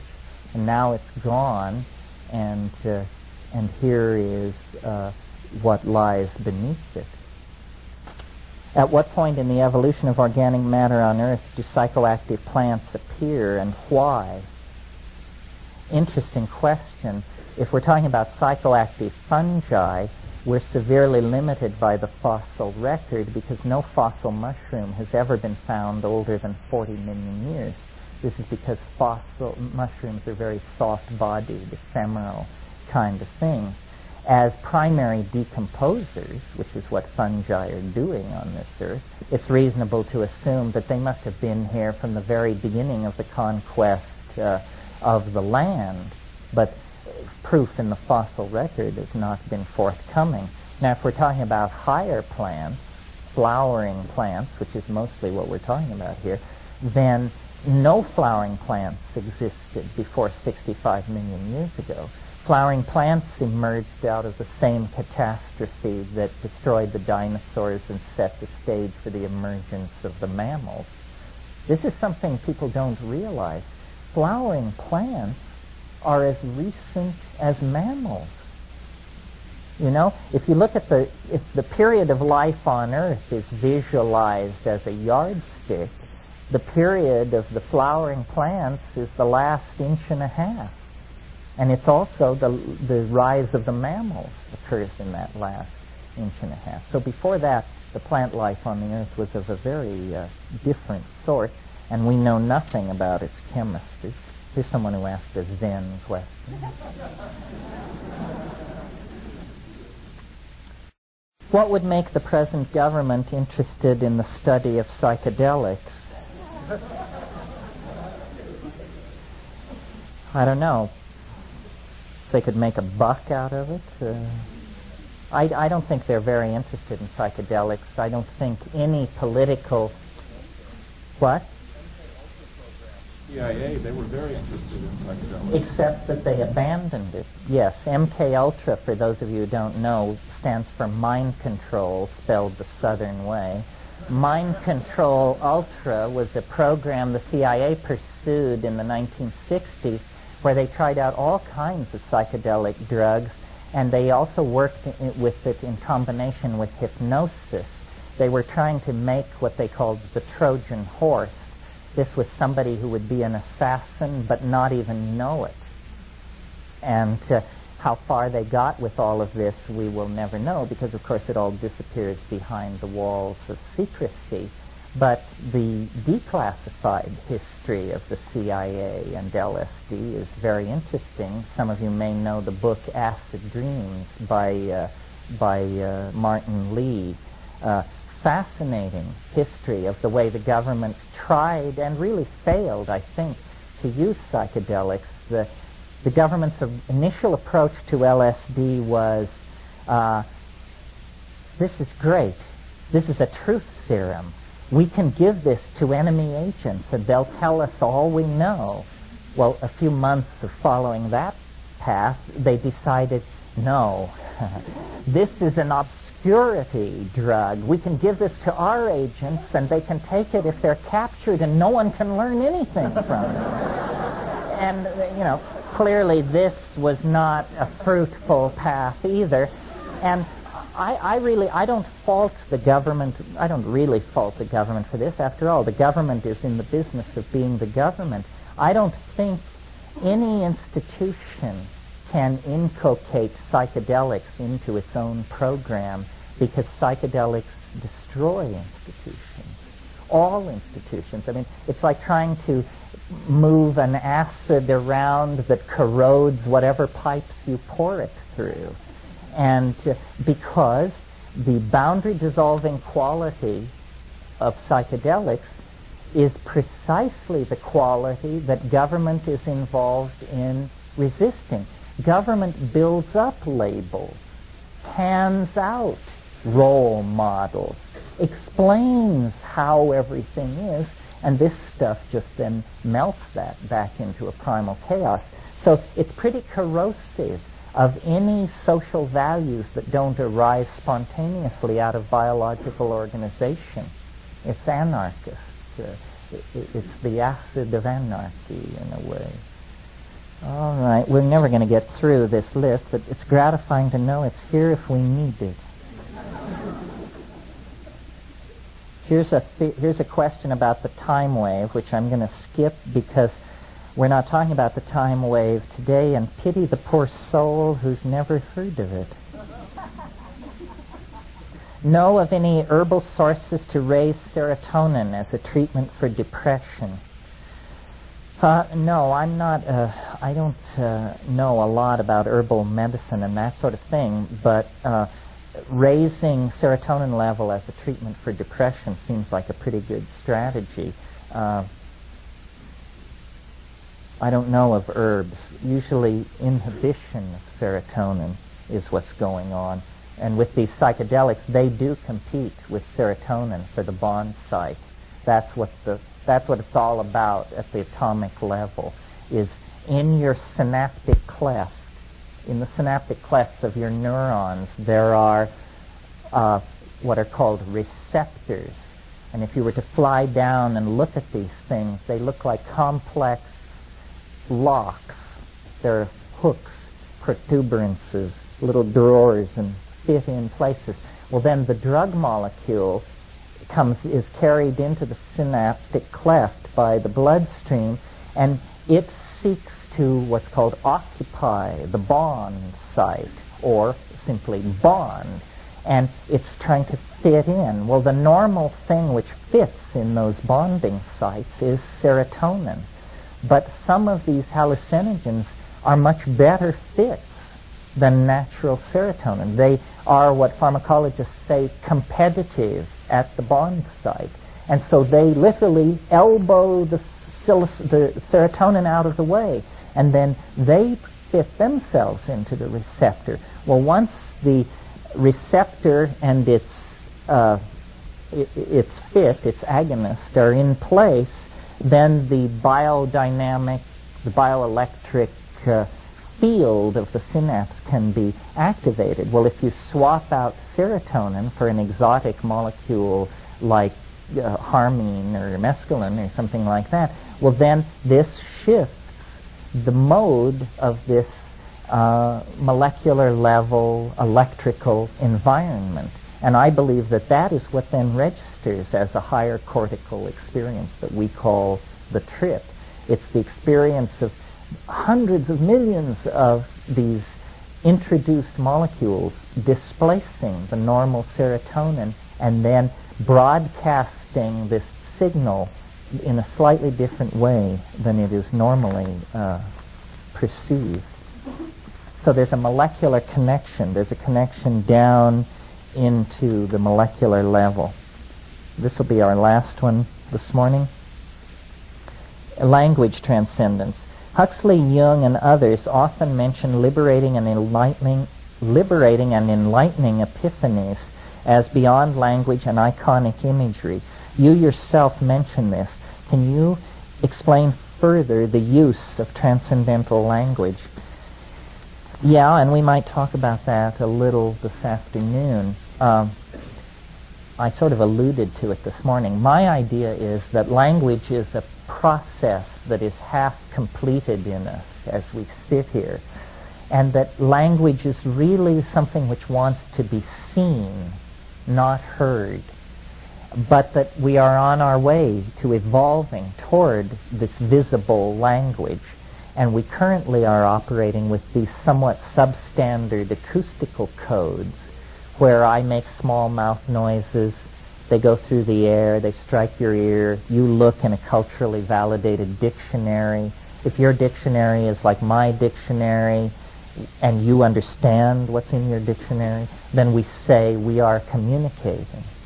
But in a visual language, in a visibly beheld language, there is no culturally validated dictionary. There is simply a hardwired kind of animal language that we all understand instantly from birth without any cultural acclamation to it, because it is the natural language of human beings.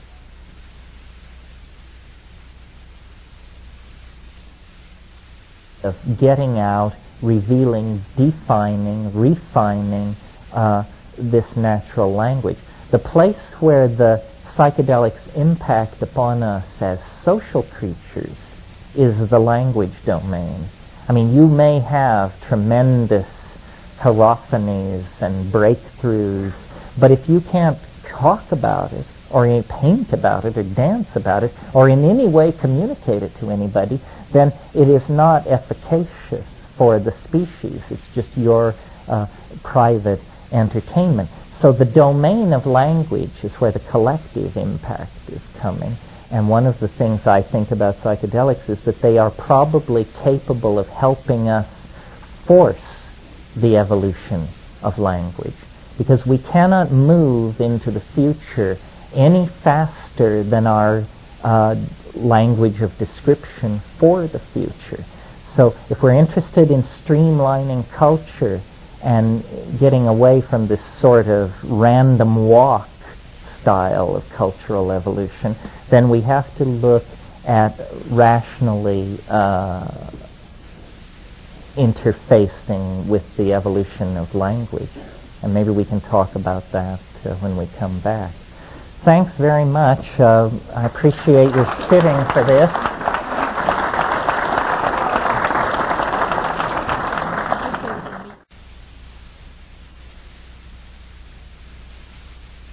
Brian, when you get a minute, I could... Well, this morning was sort of an intro in case people needed to be brought up to speed.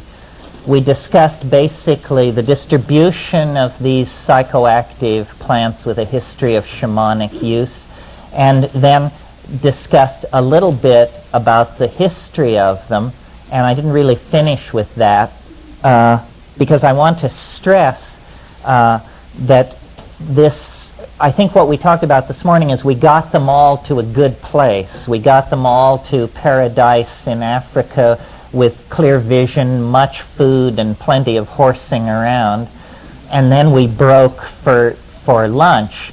The forces that created that partnership society in prehistory, the forces that allowed the emergence of a non-male dominant social style, were the same forces which then eventually destroyed it as well, because it was nothing more than climatological change is what was happening. As the African continent became drier, the grasslands retreated, the water holes became less frequent and further apart, and the mushroom came under pressure because of increased dryness. And at that point, I think probably the mushroom festivals became less and less frequent the whole thing became more tenuous. And there was great pressure then to try and figure out how to preserve the mushrooms through the dry times of the year, to have them available for ceremonies. And I think that it's the use of honey as a preservative that really set the stage for things to go wrong, because honey turns into a psychedelic compound on its own if you do nothing to it but leave it alone. It ferments, it becomes mead, and mead is a primitive kind of alcoholic beverage. So over several millennia, what began as an ecstatic mushroom cult turned into a beer cult, a cult of alcoholic intoxication. And then you get the same shift of ratios that you see in our own society. I mean, how many women in our own society have their first sexual experiences in an atmosphere of alcohol abuse and misuse? The two almost go together. And less in the 20th century. Before the 20th century, it's almost possible to imagine nobody got laid for 1,000 years in the West without being pretty juiced up, because it was pretty unappetizing, I imagine. So this is a way in which sensory modalities and emphasis on different aspects of psyche change over time without a culture even being aware of it. And then I talked this morning a little bit about the fall into history, the neurotic dysfunctionalism that characterizes historical existence. And I think it's worth going back to that, because some people have the idea that psychedelics are a kind of instant psychotherapy and that they address the concerns of the individual, but they're not concerned to link it up to history, to see what it was for us in the past and what its absence has done for us. I think that the whole phenomenon that we call the fall into history is the scenario of abandonment that we underwent as we broke the umbilical connection to the Gaian matrix of organic life. That's what we were embedded in this African context. But when Africa dried up and we moved out of Africa and into the Middle East, we then were transformed from nomadic pastoralists into primitive agriculturalists, and then later city builders, and the entire pattern of male dominance and anxiety is set in place. If you look at the world of 7,000 BC, the most sophisticated human structure on the earth of, let's say, 7,500 BC is at Jericho in what is now Palestine. And what is it? It's a grain storage tower built at Jericho 72-75 BC. It indicates that the primitive pastoral nomadic form has given way now to an agricultural form that allows for the accumulation of surplus, and hence the need to defend same, and hence the establishment of have and have not psychology, and so forth and so on. So all of the institutions that we now must attempt to reform and grapple with began then.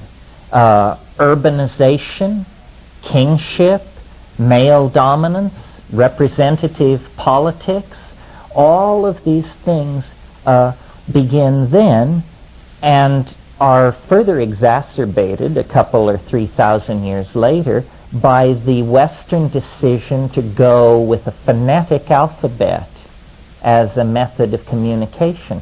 See, a phonetic alphabet further removes you away from anything concrete or real or related to nature. There's no ideogram, there's no glyph, there isn't even a rebus. There is simply an abstract symbol which stands for a sound. I mean, this is about as far away from the hands-on approach of language that you could get. Well, the culture that made these decisions, which is our culture, the culture of Europe and the ancient Middle East, has evolved into the dominant culture on the planet and has put in place institutions like science and so forth and so on. Our metaphors have grown ever more cogent in their ability to manipulate matter and energy as they have evolved less and less relevance to ourselves. So now we have ideological systems of tremendous power that none of us can understand or relate to, which is a kind of an odd relationship to knowledge, since knowledge is supposed to be an experience of empowerment, not an experience of disempowerment. But our society has done it differently, and so we all wander around with a sense of disempowerment because we're surrounded by accomplishments that we couldn't possibly duplicate. Well, I mention all this because I think that it shows where the solution lies. If we were in balance 15,000 years ago, and it was achieved through the use of psychedelics, de-emphasis of the ego, non-existence of the nuclear family, and the suppression of the concept of ownership, we should look at these as possible styles of existence that might be put in place in the future. That's this psychedelic society that you've heard me talk about at various times. Well, that's probably enough on that.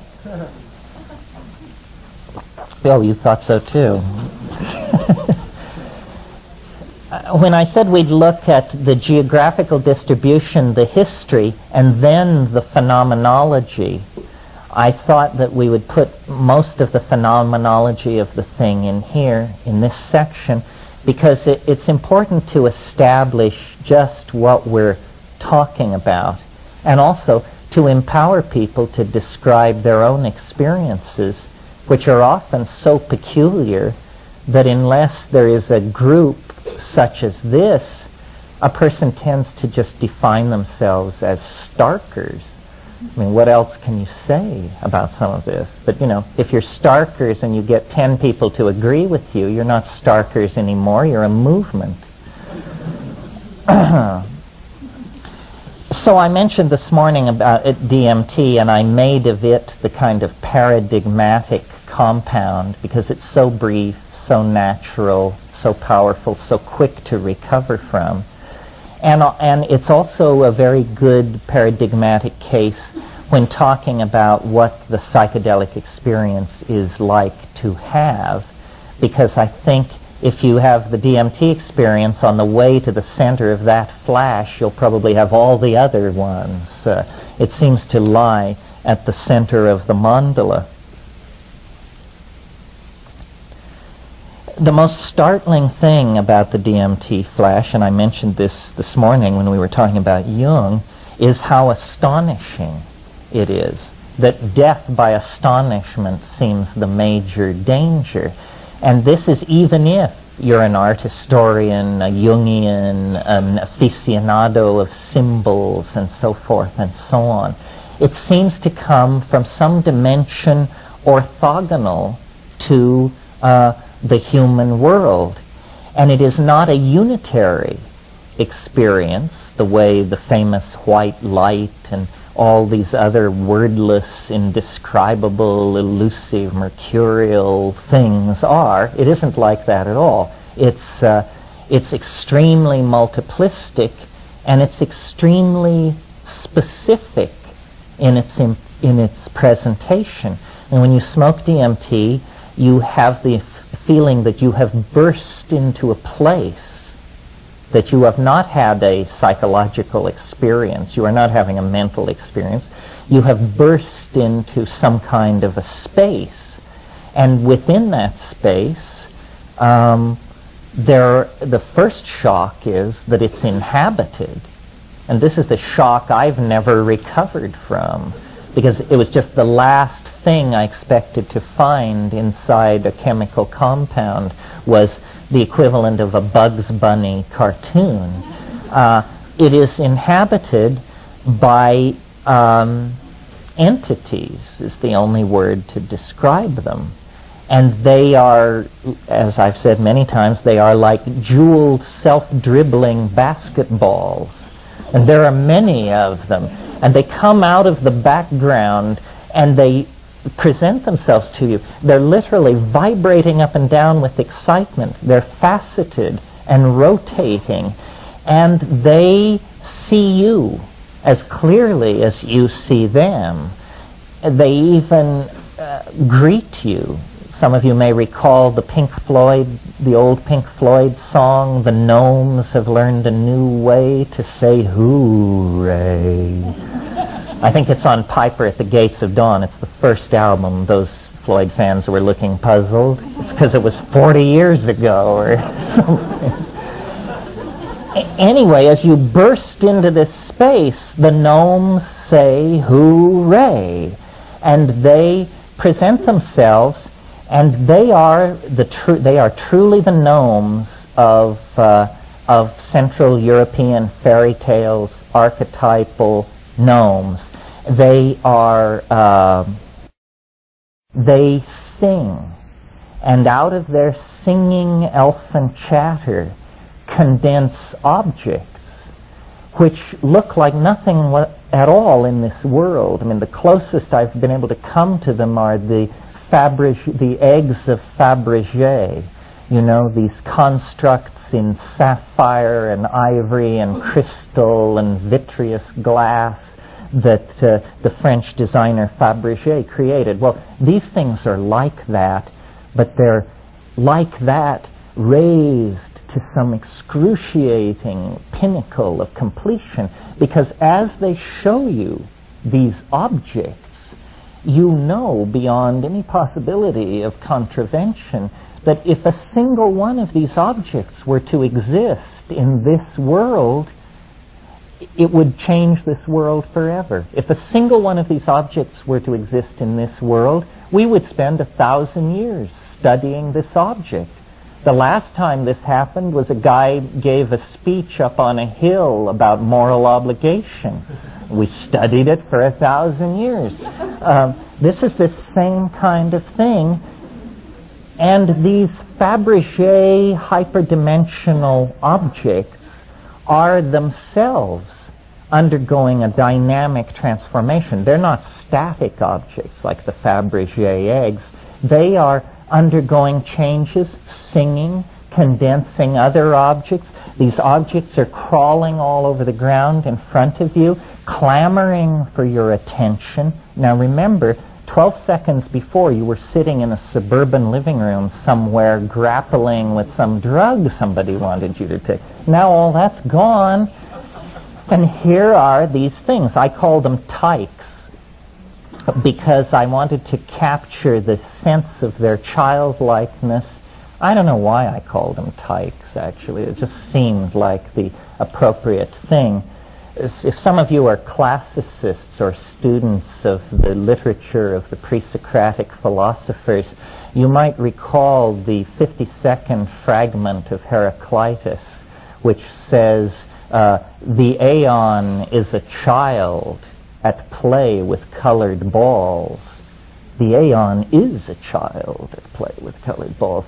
And when you break your way into the presence of the aeon, it's extremely, I don't know, it's upsetting. You can't believe it's happening. There's a lot of cognitive dissonance. You could believe this if it just weren't happening to you. And there is this tremendous affection and interest in humanity, and then there is urgency, a lot of urgency. The tykes want to initiate you. They have a message. And the message is, you can do what we are doing. And what they're doing is using their voices to make physical objects condense out of the air. And they're saying, you can do this. Do it. Do it. Do it! And they're on you. And they jump in and out of your chest, which is something that is described in the Amazon, too. The Hikuli in the tryptamine snuff cults of the Yanomamo.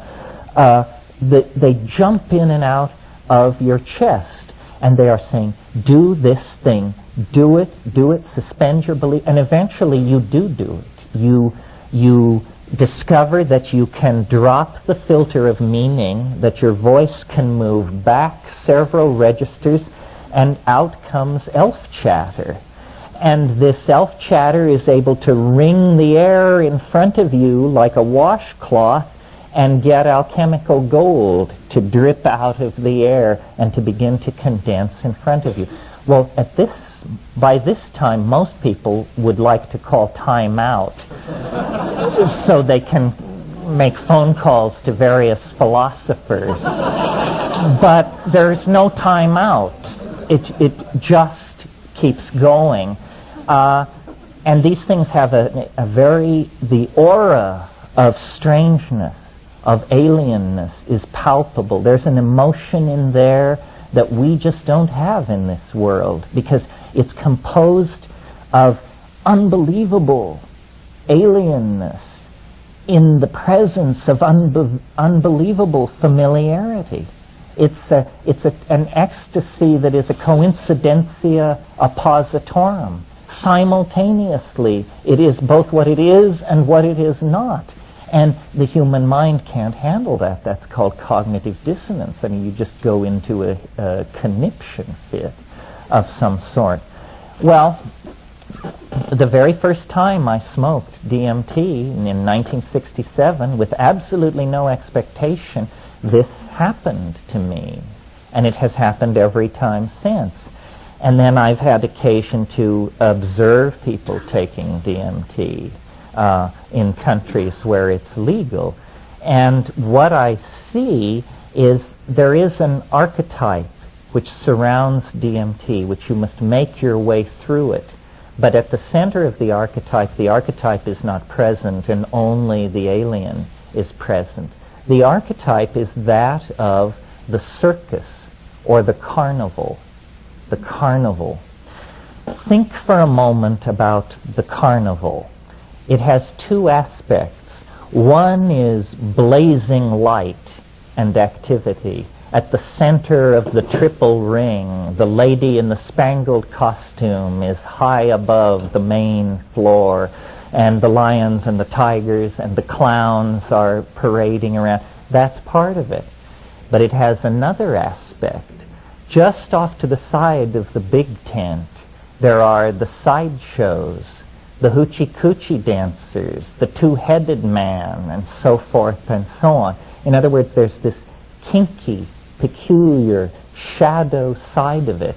And I often, if any of you are fans of the film of Federico Fellini, here's a man who understood the archetype of the circus, and how, if you remember in Amarcord, that circus, or if you remember in Giulietta di Spiri, the flaming doorway into the room with the bed springs and the crepe paper flames. These are carnival images that relate back to DMT. When you finally come into the center of it, these are all seen to be veils. It veils itself that way because that's how you, it's the old candy to the baby routine. It treats us as people who would like to go to the circus. And then it takes us to the circus. But then there is a revelation beyond that. And I don't know how many people present in this room have confronted the thing I'm talking about. I always at this moment am aware that some people are saying, my, doesn't he perfectly get it? And other people are saying, huh? What is this? What is this guy talking about? The point I want to make is it's real. It's not vague. You don't have to strain for it. Nobody wonders whether or not it happened to them. It's just like somebody walking up to you and taking you by the arm and saying, there's something I insist on showing you. Come this way, please. And I am it was the presence of the entities that shattered the person who I was, because I was a scientific rationalist, a reductionist. I had no room for elves in my cosmology. And here they were, hundreds of them.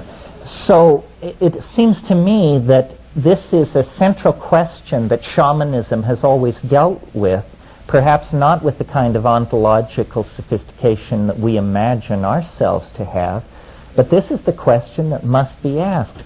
Who's in there? Who is this? There are at least 3 possibilities, and I'm not sure which is the most conservative. The first possibility is that we don't understand how the world is constructed, and that in fact there is a parallel universe running alongside of ours, full of elves who use a language to make objects. And then why you can burst through to this place on this one drug, then that raises, each explanation raises a lot of questions. Then the other possibility is, this is the Jungian possibility. And Jung, I can't remember which one it was, but one of the later things, he talks about these elves because of the Kibiri. The Kibiri are the alchemical children that appear in Act 3 of Faust, that Jung spent a lot of time on these alchemical Kibiri and the question of the homunculus.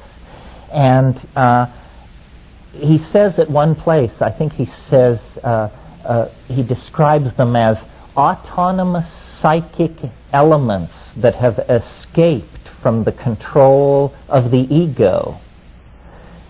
This is a weird way to go about it. I mean, it's probably an accurate description, but how much does it tell us, It means that the psyche is to be visualized as a half-gallon of mercury, and when we throw it on the floor, the mercury balls up and spreads everywhere, and each ball of mercury you look at, by gad, it has a little face looking back at you.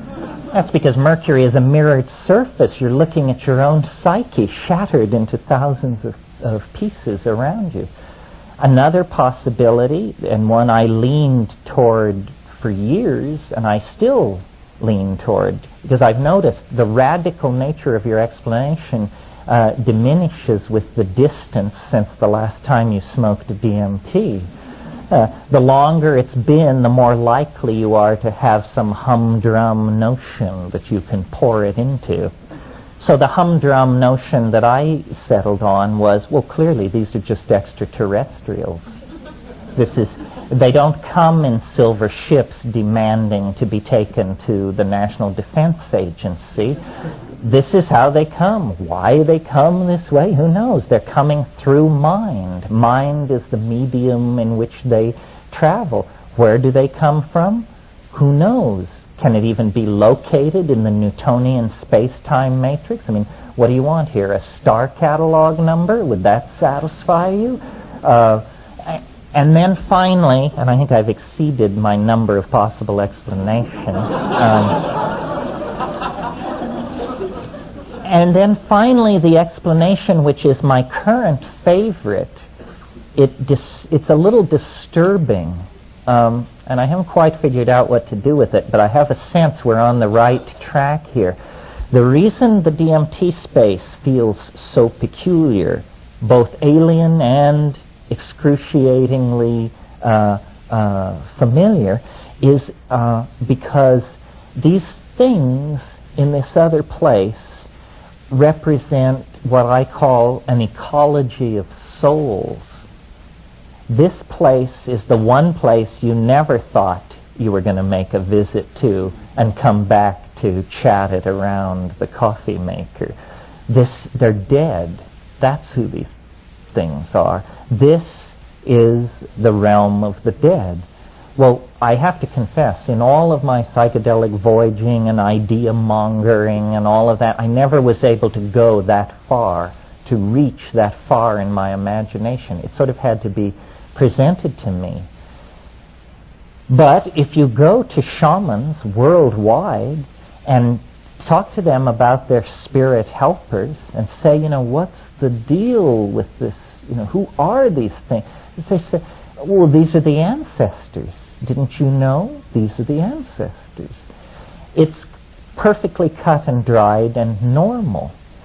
I had occasion, I won't use his name to embarrass him, but I had occasion to expose a very well-known Tibetan high mucky muck to DMT.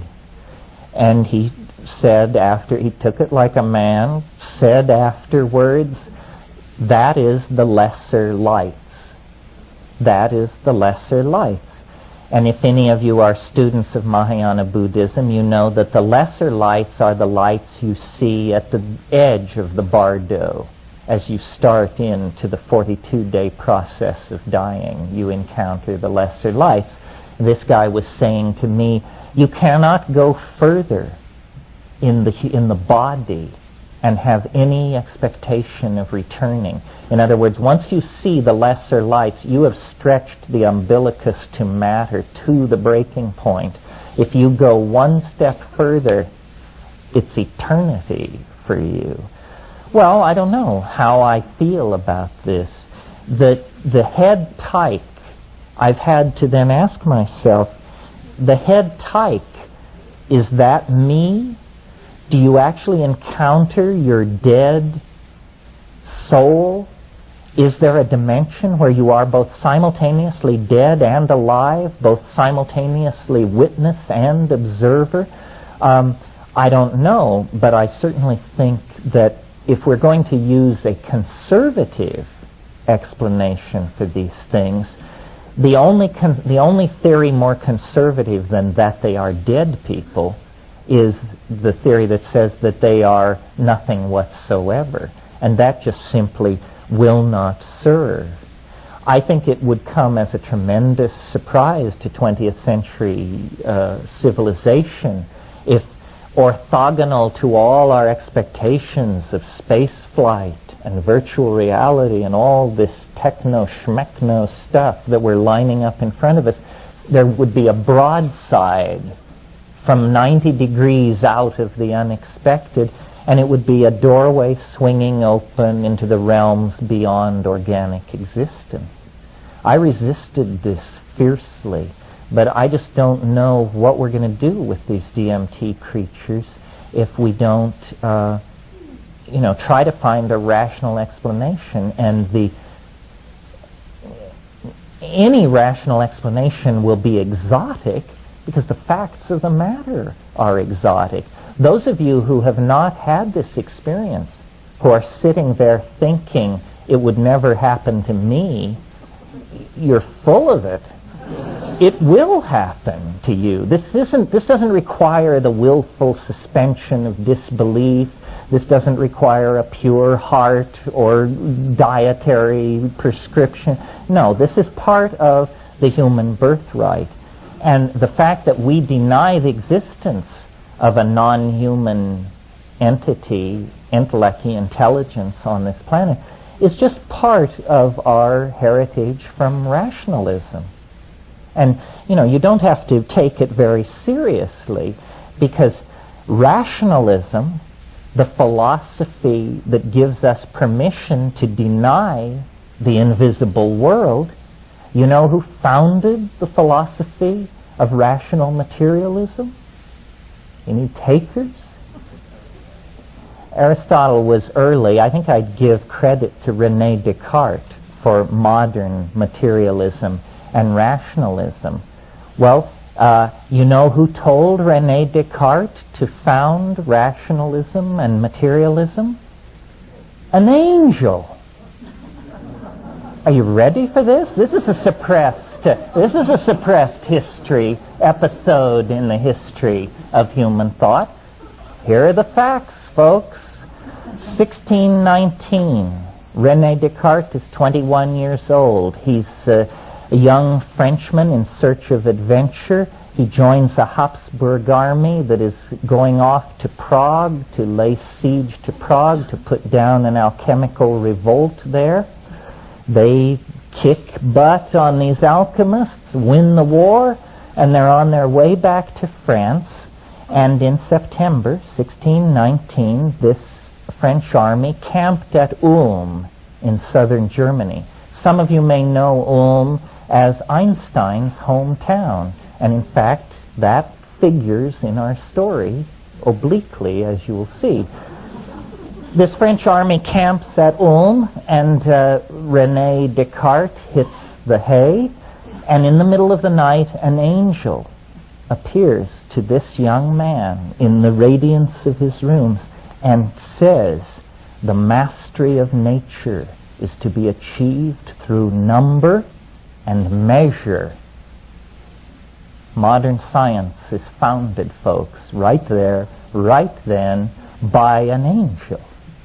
So how far away are the informing voices? How rational is rationalism? How material is materialism?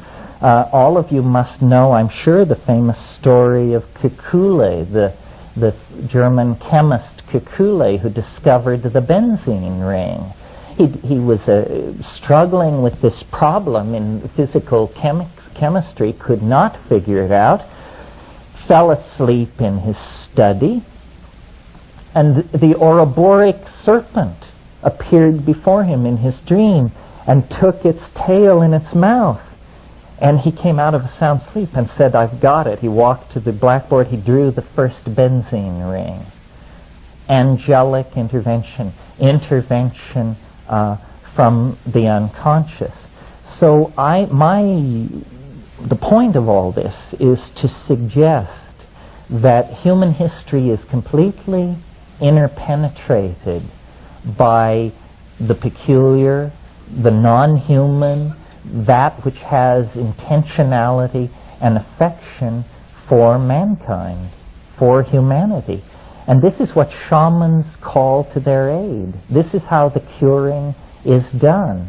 It's done through these spirit helpers, they're called, elementals. And so far as I know, Jungianism is the only modern intellectual position where you can even raise this issue without having a net dropped over you. I mean, this is absolutely forbidden by the modern worldview. And yet it lies very, very close to the surface in our culture. I mean, as an example of how close to the surface it lies in our culture, consider for a moment Santa Claus. What's this about? Santa Claus is the master of the elves. The elves that he is master of are demon artificers. They make toys for the world's children in their vast underground toy shops.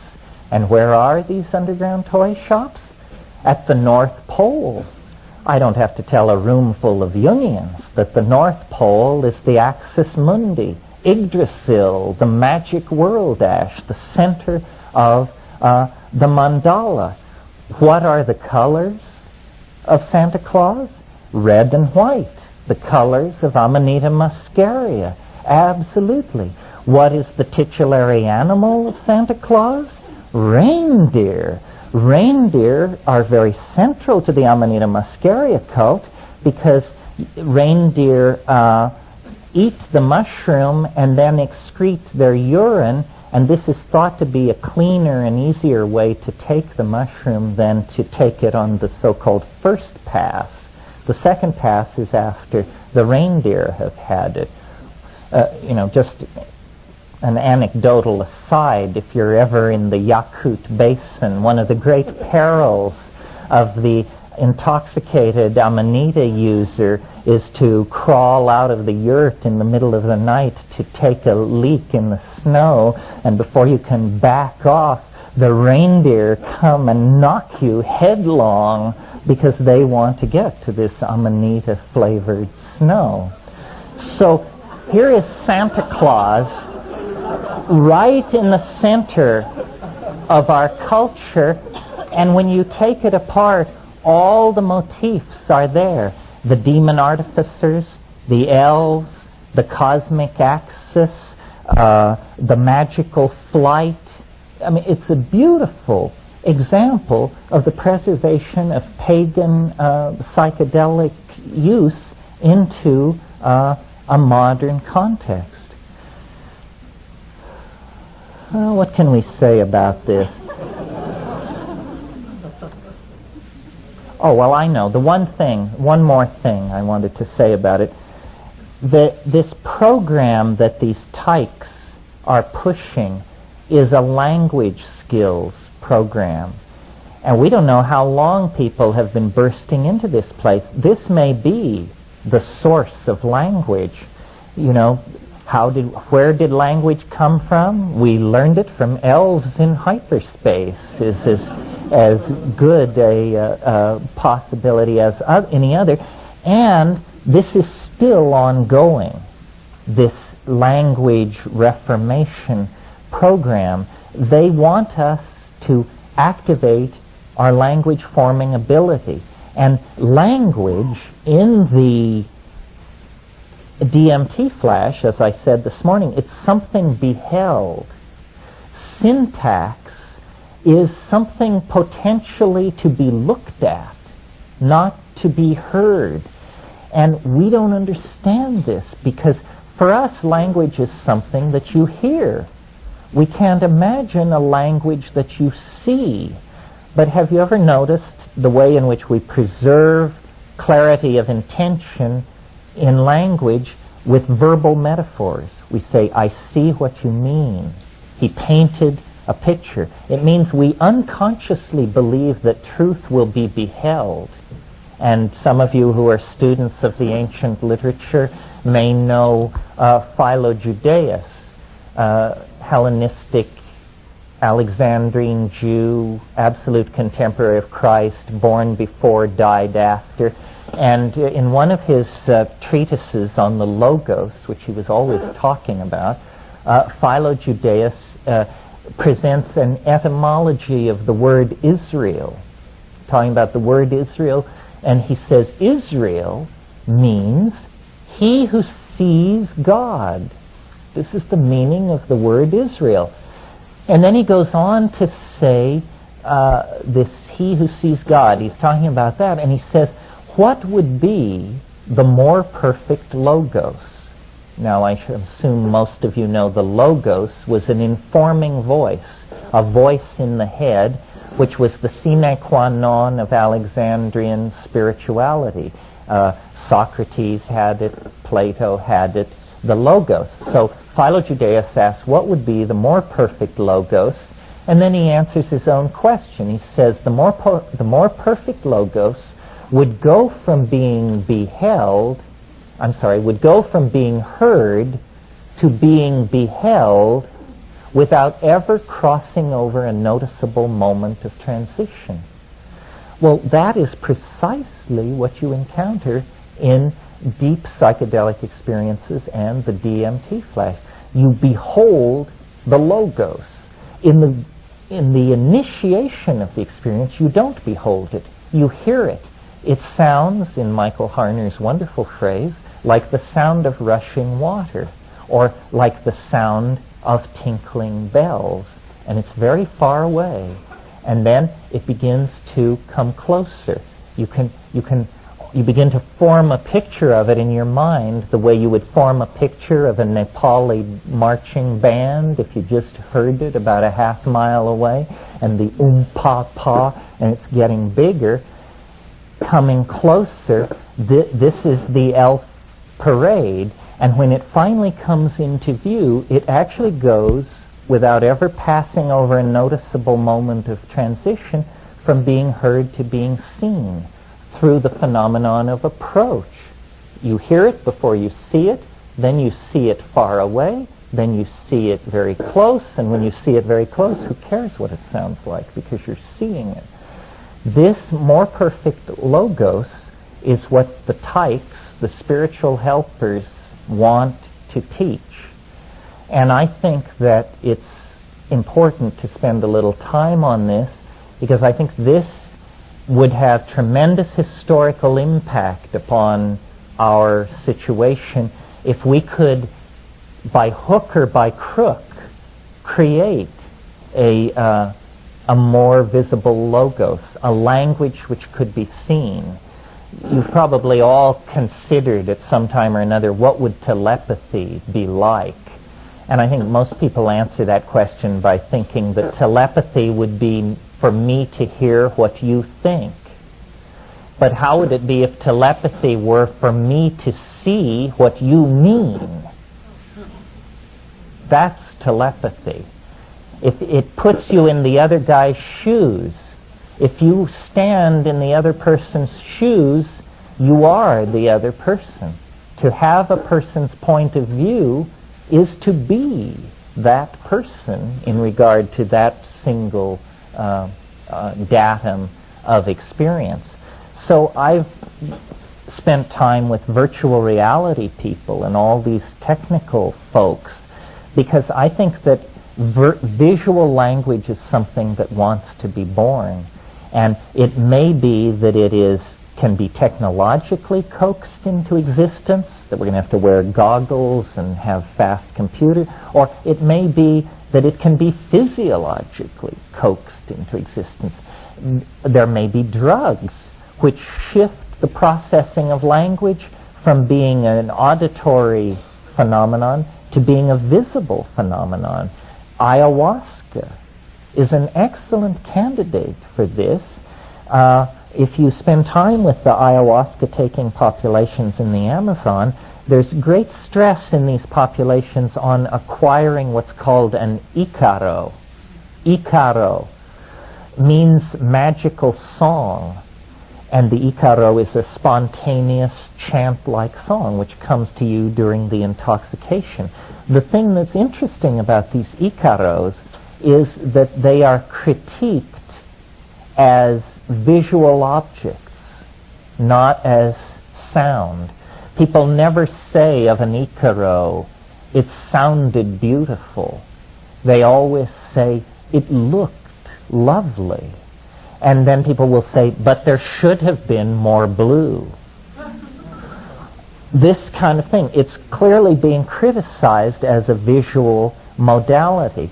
Well, I think that these ayahuasca-using people are at the cutting edge of evolution.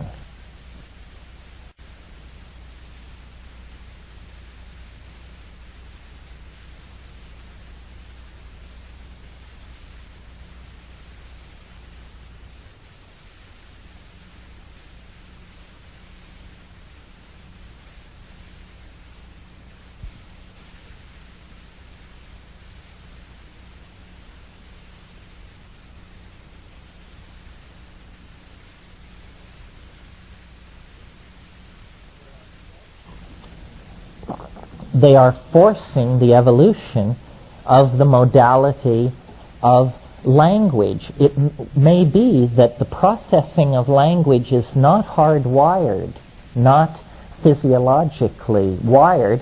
It's a software function having to do with culture, language, upbringing, and so forth. Because some people claim they are great visualizers and that they do think visually and so forth. And we have no reason to deny this. So it may be that we are just a one gene or even an expression of gene ratios difference away from an entirely different way of processing communication between each other. And this is what the New Age, the end of history, the anticipation of this great breakthrough that we can feel but not really outline is about. If that seems far-fetched to you, you should notice how far-fetched the original emergence of language must have been. Because I think people were fully people and totally mute, or, unable to articulate a thought. And then either an accumulation of neurons or some synergistic effect was brought into play, and lo and behold, spoken language emerged out of that. Well, something similar could happen to us.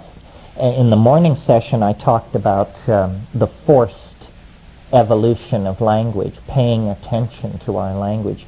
I really think that the way to think of these psychedelics is as catalysts for the imagination. If any of you are chemists, you know a catalyst is something that when you add it to a chemical process, the process is tremendously speeded up. But in the end, the catalyst is not destroyed. The catalyst is reconstituted at the end. So psychedelics, one way of thinking of them, is as a catalyst for cognition. The original description of psychedelic drugs was they were consciousness-expanding drugs. Well, if we take the idea that they are consciousness-expanding seriously for even a moment, then we have to put a lot of attention in on this, because it's the absence of consciousness that is murdering us and our planet. We need all the consciousness we can get. We need to wring it out of computers, get it out of plants, raise it in ourselves and our children. Wherever we can get it, we need it. And the present, the present situation with the planet is very dire because of us.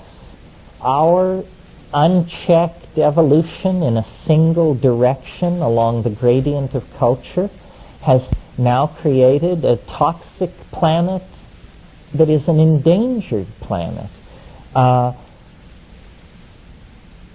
Since this situation has arisen entirely within the confines of history, aren't we going to have to look outside of history in order to redress this problem?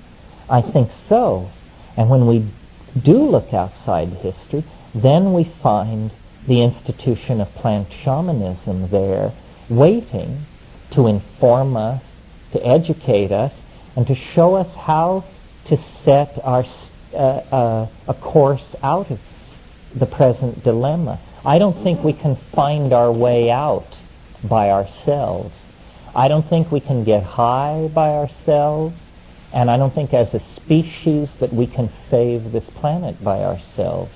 We have to have a partner. We have to get an ally into this situation.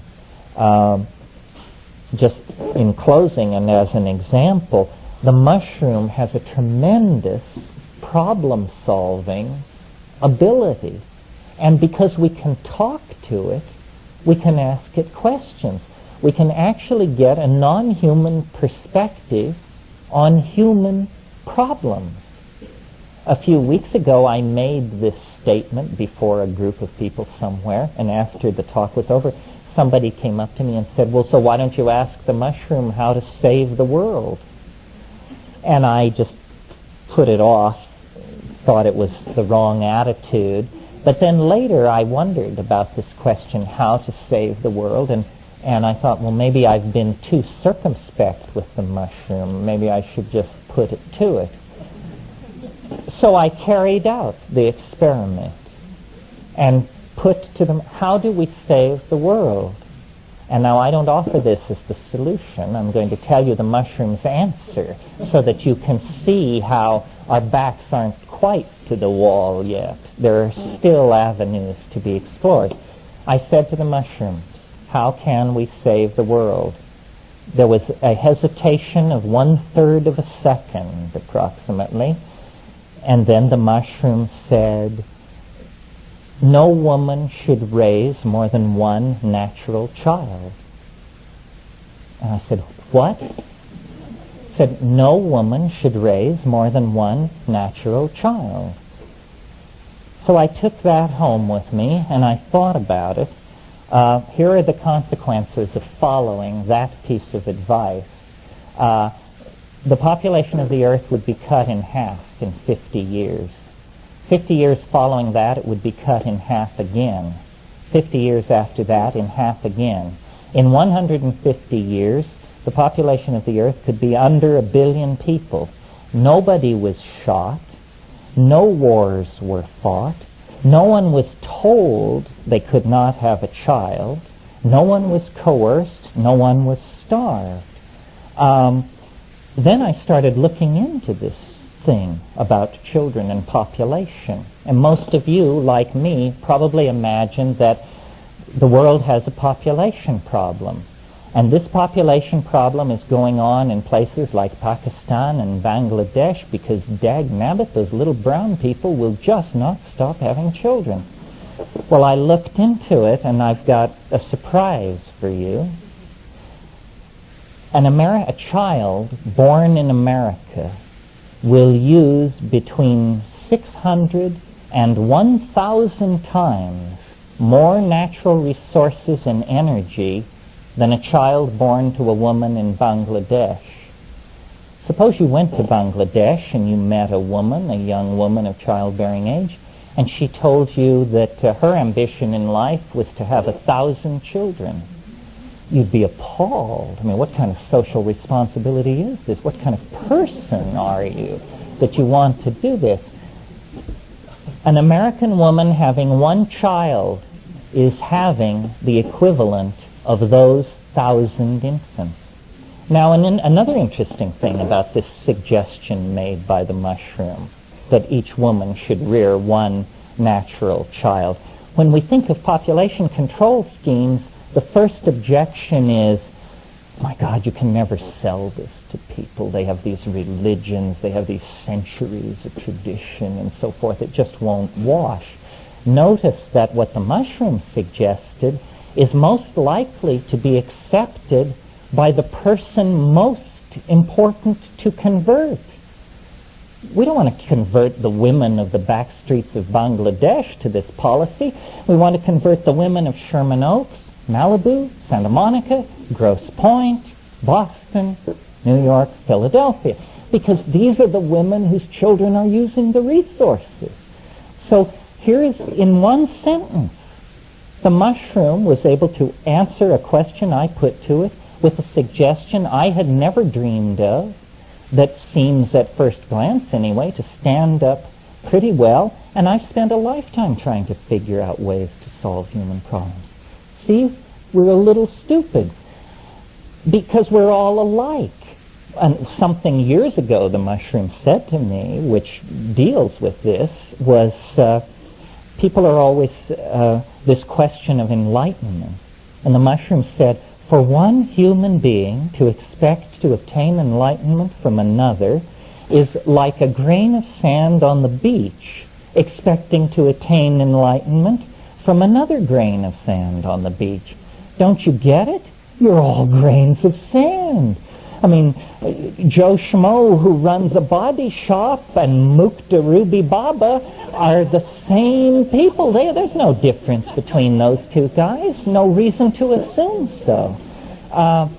So I think we need help, and that little exercise in what do you do about the population problem shows that there are suggestions out there we haven't thought of, avenues we haven't tried. When I thought about why haven't we tried this avenue of one woman, one natural child, it took me about 30 seconds to understand that it's real hard to make a buck in a situation when population is retracting at a rate of 50% per generation. And our whole world is based on making a buck. I told this idea to someone and they said, but if the women of Malibu stop having children, they will lose all their political power because political power is numerical. This is not true. Political power is power. And if the women of Malibu stop having children, they will be quite a bit wealthier than they already are. Notice that this deciding to voluntarily have one natural child is also very helpful to you personally. That a woman will have to work less hard, will have to cut fewer deals with the in-place structure of male dominance if she has only one child. A woman with 2 children has got to cut a deal with male dominance, or she has a trust fund or something. The reason we are, I think, we have a tendency to clench at this suggestion and not follow it through is because we imagine that there is something holy and sacred about the nuclear family and that we don't want to attack this biological unit that has such integrity.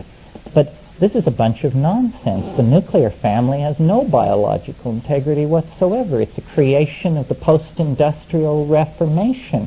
The extended family is the natural human unit to ease the pressure of child rearing on young women and to give everybody the benefit of contact, intergenerational contact, and so forth. No, this nuclear family that our politicians are always beating their breasts about is the absolute cauldron of neurosis in this society, as far as I can see. And when you look at the demographics of what is happening, the number of women with the number of households that are one woman, one child households, I think you can see that maybe our unconscious has already been in communication with the mushroom, and it's just the ego who's going to get the news last. Well, I don't want to spend too much time on that, but it's an example of how these things offer solutions to human problems.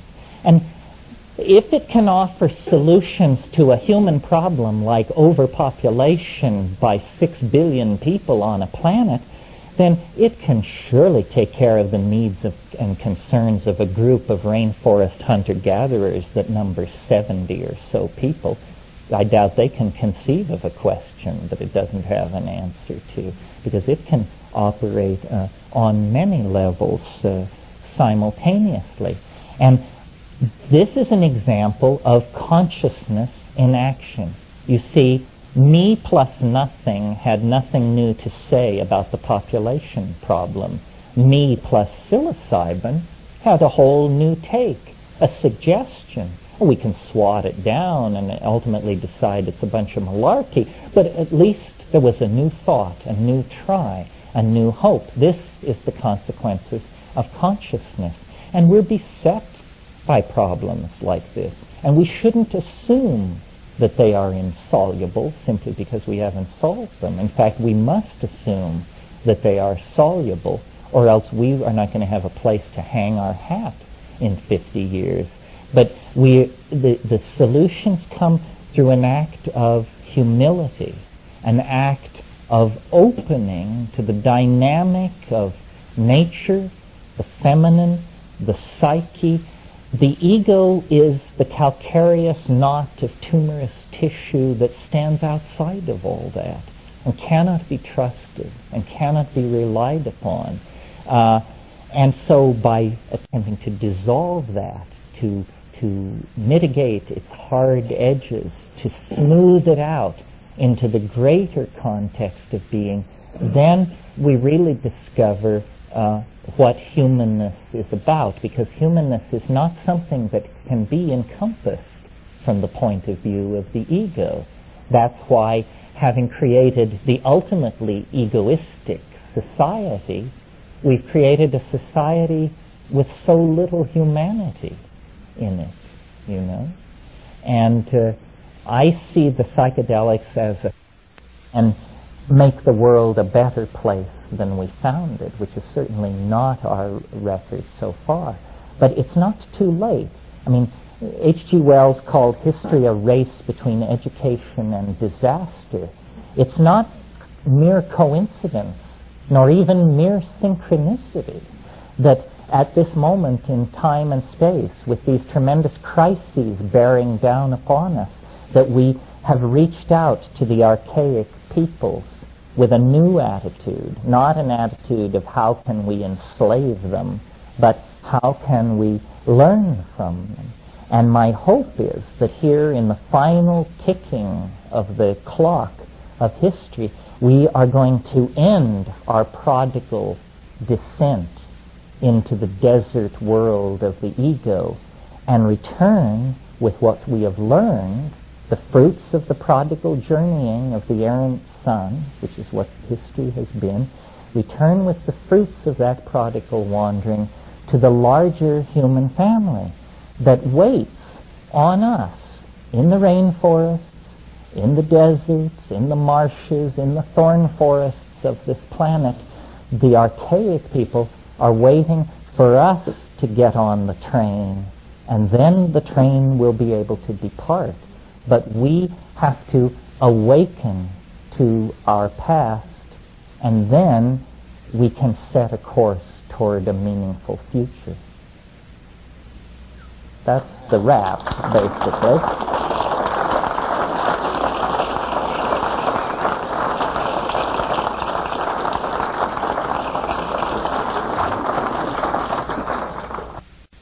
Plants represent some kind of entire other dimension of existence, of which we view the topological manifestation of the form, but are completely occluded as to the network of energy and information that this represents.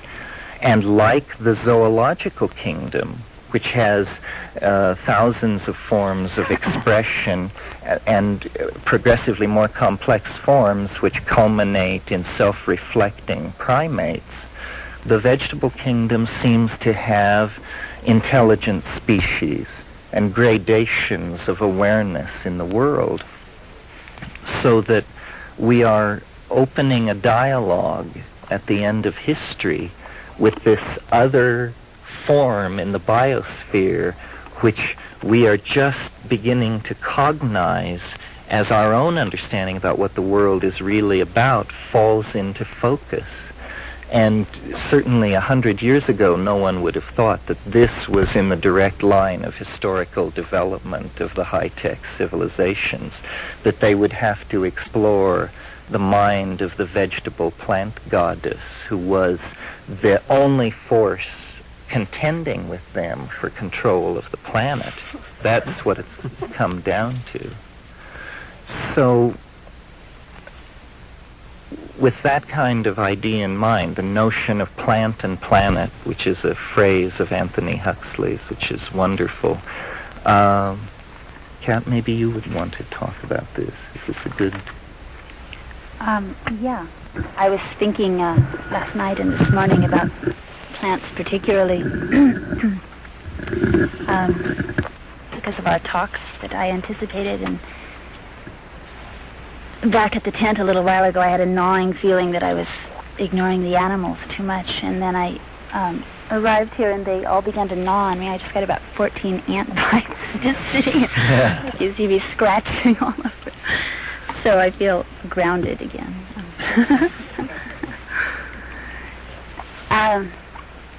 I don't know about having a dialogue with the end of history through plants, actually. I don't know about that. But I do think that they are this obviously great and ever-present mystery which we ingest all day long without thinking of those as plants, without thinking of them as sacred plants in the way that we do the sacred ones. Their chemistry is, their input is influencing us all the time, whether we eat meat or not. We eat plenty of plants and we breathe from them, and we soothe our nerves by seeing them and being near them, and we go out into places like this and see kinds we've never seen before and marvel at how they can survive. They're real models of graceful survival, aren't they? The jungle, where we've spent a fair bit of time, the competition, it seems, is for light and for protein, I guess, for organic matter. The animals competing. Here it's obviously for water. They have a kind of a deal. If you look around under the bushes, you know, you see wonderful wildflowers right now. The rains have just held on, the moisture's held on long enough that many things are going, the short life cycle plants are going through their short, intense life cycle, and they often need shade to do it. So you can see, we found something that we were sure was an African violet under a bush yesterday, you know. You can see wonderful things if you look carefully and don't bother anybody else who might be under there. The question I've been asking of myself recently and of a few other people, now I have many of you to ask it, I hope I get some answers, is how can a plant be a teacher? I asked this of someone the other day who was deeply involved in neuro-linguistic programming, and he got way off on a tangent about what does this kind of question mean, you know, and just wrote down every part and phrase of it. It was wonderful, you know. We never got to anything like what he thought about the answer, but it does assume all sorts of things. You have to have an image of what you think of as a plant, which, although we have a sort of language verified easy answer, doesn't really touch on the reality. And then you of course have to think what you mean by teacher. Well, I know there's at least one biologist, serious biologist in the group here, so I'm hesitant to define a plant. Just a moment. I guess from my point of view as an observer, I've done botanical illustration, and I really valued the opportunity I had to learn to really look at them. And then when you think you've really looked, look closer, you know. And you could just keep on learning from them just visually that way. But they are organisms like us that draw in all the elements, fire in the form of the sunlight and water and air and earth. This moment right now is when they're doing that most energetically for the year. They're taking that moisture and you can look at each one, you know, I mean, the leaf tips are new and the tissue is soft and the colors are bright, as well as the blossoming and all that. They're also laying out the structure, as I understand it, for that growth to become more permanent, more woody, the perennials anyway, so that next year during the year they'll fill that out. Next year they'll come from that place. They're doing this, envisioning the future, what they'll have to deal with, how to move to make their interface with it, and then how to reproduce. And their little messages are going into the seeds coming from pollination of other plants. So it's always like with us, when you choose a mate, it's your choice for how you'd like the future to be, right? My genes, your genes, here it goes down the line.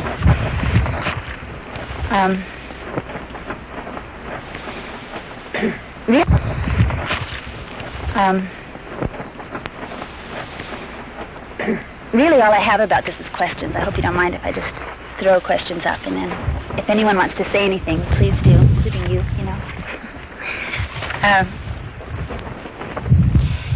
One thing I wonder is, we regard ourselves as such individuals. We don't think of ourselves as a species much. Terence talks about that a fair bit. But in our daily life, we really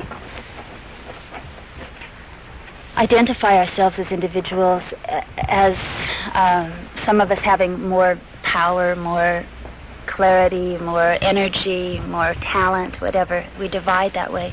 With plants, we tend to think of each plant on the species basis, you know. I wonder if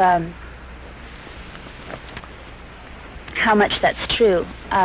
Plants we're familiar with, like ayahuasca, Banisteriopsis caapi, in the South American jungle.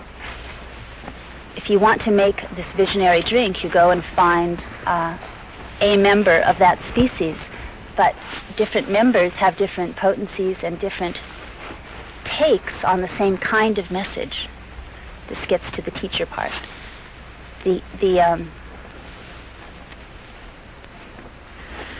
A friend of ours, Eduardo Luna, interviewed a number of shamans in the jungle. They use this term, plant teacher, in Spanish, as we've come to use it too. And he asked them, do you think that all plants have a plant teacher in them? Or do you think that some do? And they were divided on this question. Some people think that only the sacred plants do, right? Other shamans said, no, all plants do, just some of the spirits. They call them the mothers, the mother of the plant or the spirit or the teacher. Some are stronger. So that implies that every time we eat any plant, we're taking in that teacher. They mix these plants with ayahuasca, which is already provides the vision. Then they take a new plant that they don't know so well, or that they want some particular aspect of, and they mix it in with that and take it and feel that they're irradiating what is that plant, what is the personality, whatever you want to call it, of that plant, and that they can take on the qualities of that plant. So I think the Indians in this area, as I understand, did that too with their plants. They wanted to take on the quality of the peyote is a good one, you know. I mean, it lasts a very long time in a very subtle way, doing who knows what all that time when it's not being eaten by something which is metabolizing the teacher in it. Is the teacher in it when it's just sitting there all that time? Is it experiencing the visions that come with that come into the animal organism that ingests it? I mean, I don't know. And I guess on the species and individual thing, I wonder, as an adjunct to that, you know, when you grow your own plants, anyone who gardens, if you grow your own vegetables, how they taste different than vegetables that obviously at the store, the ones, they've probably not been grown with even the same kind of physical care, but certainly not the same kind of attention. It's the question for me, or what always astonishes me about it, is where does the information come from? I mean, the peyote plant or the ayahuasca vine or the mushroom growing there in the jungle or on the desert, how did it manage to tap in and become filled with a universe of alien platonic beauty? Why is that there? All the rules of orthodox evolutionary theory conserve only what is necessary, is conserved. So it's very hard to understand why a plant needs a library card at the intergalactic library, because it's just sitting there in the desert of some planet, alive and living. But each plant is different too. I mean, their library cards don't take them to the same libraries even, you know. Each one of these visionary plants provides something distinct, and sometimes you can see how it's a cousin of that one, and sometimes you can't see that they're related at all. Well, isn't it that mind is somehow at the reflexive level chemical, and that when you change the chemistry of the engine which is giving the pictures change? Sometimes it seems almost like a biological radio that you tune into very strongly broadcasting stations, some of which are alien, high-tech, insectoid, science fiction places. Others are jungle worlds or things that you can't even English. Giant human teachers. I met one. Was 40 feet tall, you know, and took me by the finger like I was a little child and led me through. What was that doing in the plant? Yeah, what is it for?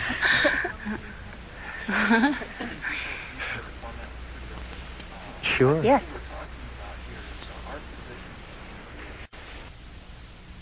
When you take a longer slice, you realize that the existence of the individual is like an illusion, and that really the planet is involved in some kind of chemical process which is like a gene swarming. And it's been going on for 1 billion years with more and more, and animals and plants as species and as individuals are just aggregates of genes of varying degrees of permanence. The individual is a very impermanent aggregate of genes. The species has a slightly longer duration. But what's really happening is these information transferring molecules are just swarming on the surface of the planet and controlling, as you mentioned, the weather, the chemistry of the soils, the rate of heat transfer. They've discovered now that plankton control weather in the oceans by controlling the surface reflectivity. The question, I think, is the peculiar dualism in the world of information. Why does it seem that reality is not reality? Why are there co-present, actually, two worlds are co-present in our experience? This is the taboo subject that we're here to talk about. The weird fact that there are two worlds, one of which our culture doesn't acknowledge, but we all experience. That's a very schizophrenic situation to be in. We all exist in both of these worlds, but our language, our culture, our institutions tell us, no, there's only one world. We have gotten into this lethal cul-de-sac where, by not acknowledging the second world, we have veered off on a tangent which is threatens our extinction now. This obsession with control of world one, matter, energy, and the complete ignoring of the world of consciousness which stood in front of it and manipulated it, but just taking that as a given, has created this fantastically imbalanced culture. I think that gets back to the plants as teachers, because since we do, as in your words, play with fire as human beings, perhaps the question you were asking as to the plants as being teachers, my feeling was at the time was they're in communication with us as we are in communication with them. We're all transparent beings. You're talking of genes swarming on the planet. There's no safe in which we lock our own human knowledge. We're transparent to all around us. And if you get into intelligent plants, which is what we were talking about earlier, perhaps, I mean, if you follow that logically out, why not have teachers as chemicals? That's how they can manifest within this particular body and do his library card, as your words. They realize that we're doers and shapers. Well, I think there's only one life on the planet, though, and to say that we're separate from the plants or from this or from the air is a fallacy. So that's a great image, the growing transparency. That's a good idea for what the end of history is. It's that everything becomes clearer and clearer and clearer, and as it becomes clearer, boundaries disintegrate, and everything is seen to be of the same stuff. Well, I think for much of the world, and still, for instance, in the Amazon and other cultures where it tuned into nature, it was very transparent for very, very long. Progress was the losing of that transparency and the, forging ahead of certain parts of it, and almost to the point of just either eliminating to extinction or to the extinction of memory the lessons. That's kind of a response to the question. One day I think I was doing bookkeeping or something very mundane, and the little voice that interrupts every once in a while said, a plant teacher is a teacher who has taken the form of a plant. And then that raised all these questions for me, because does that mean there are teachers floating around looking for places to land, right, and ways to interface with the other species? And I've always thought of rocks, big rocks, in many places in the world. You can sit on them and you can just hear them, and feel them. Really. I'm sure you know Rupert Sheldrake's theory. Well, it's basically the idea that things of like kind resonate together. And when I've thought about this problem before, about LSD and where does it fit into all of this, LSD is is in the morning glories of central Mexico and the far Pacific. And I think that what makes a plant teacher complex is how many people it's taken. And that a plant that has been used 100,000 years is filled with all of the contents of the minds of the people who took it over that time. But I want to introduce the notion that life, the plants and the animals, are intrusions into three-dimensional space of some kind of topological manifold of a higher order. You see, the way in which a chair differs from a giraffe is that if you slice through the chair and then come back and examine it 12 hours later, it will be the same, but the giraffe will have changed radically. This is because by cutting into the giraffe, you have intruded into the temporal dimension of its existence. It is more like a musical note than an object. It must be born, grow, mature, and die. And that process, growth, maturity, and death, is how three-dimensional beings like ourselves describe the intrusion of these hyperdimensional vortices into our world. That's the mystery of life, cannot be encompassed in 3 dimensions. Life is a hyperdimensional object. All hyperdimensional objects are organisms, whether they be societies or animals. So the question of what is the plant, when you ask yourself, what am I? What you immediately concentrate on is what philosophers call your internal horizon of transcendence. You look into yourself to understand yourself. When we try to describe a plant, we inevitably give a topological mapping of it, how it appears to us, its uptake of minerals, its surface reflectivity, its weight. But the plant obviously experiences itself very differently. All life has an internal horizon of transcendence toward which it aims. It's Whitehead called it appetition. It's inclusion of sensory data out of which it maps being. But what the nature of this higher dimension is that these vortices are intruding into our dimension from is absolutely anybody's guess. I mean, you can call it a mathematical conundrum or a religious mystery, but it's what's making the world happen.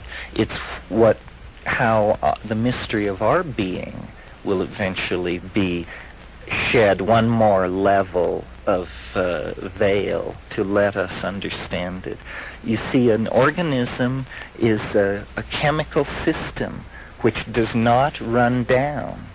The second law of thermodynamics says that the whole universe tends toward the dissipation of structure and the release of energy and heat, and then everything, all structure, all energy is dissipated.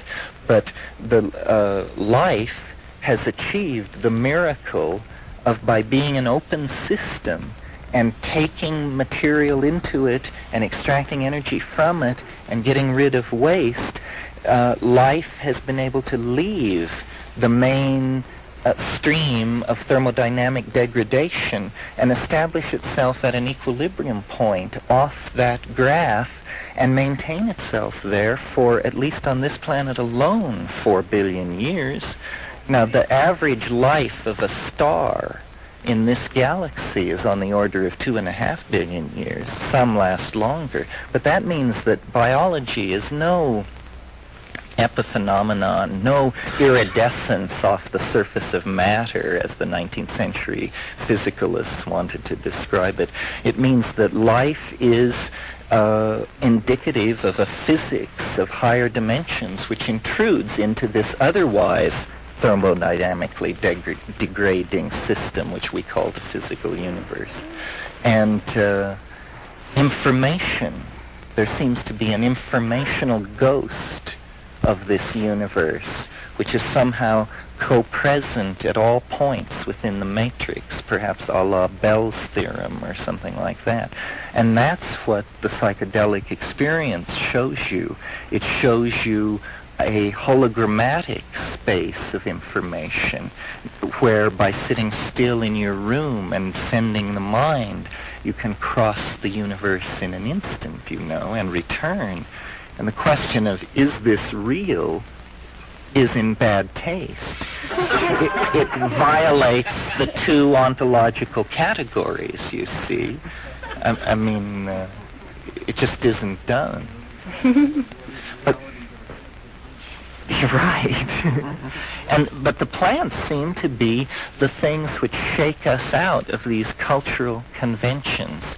We have this very bad habit of when we encounter a new experience, we describe it. And as we describe it, we erase its reality. Reduce it. And replace it with a map. And forever after, when we encounter that input, we access the map and overlay it over the thing and say, I know what this is. And so by the time a child is 5 years old, they have completely entered into a symbolic construct which hides the real world from them. And fortunately, these plant teachers seem to have the unique ability of showing you the relativity of language, which for us is the relativity of being. And then you are freed because you have seen something incontrovertible. There's no going back then. That is the great first gateway on the path to realize the relativity of language and the malleability of the world. For instance, coming out into the desert is typical of people seeking visions. The first thing you have to do is leave the polis.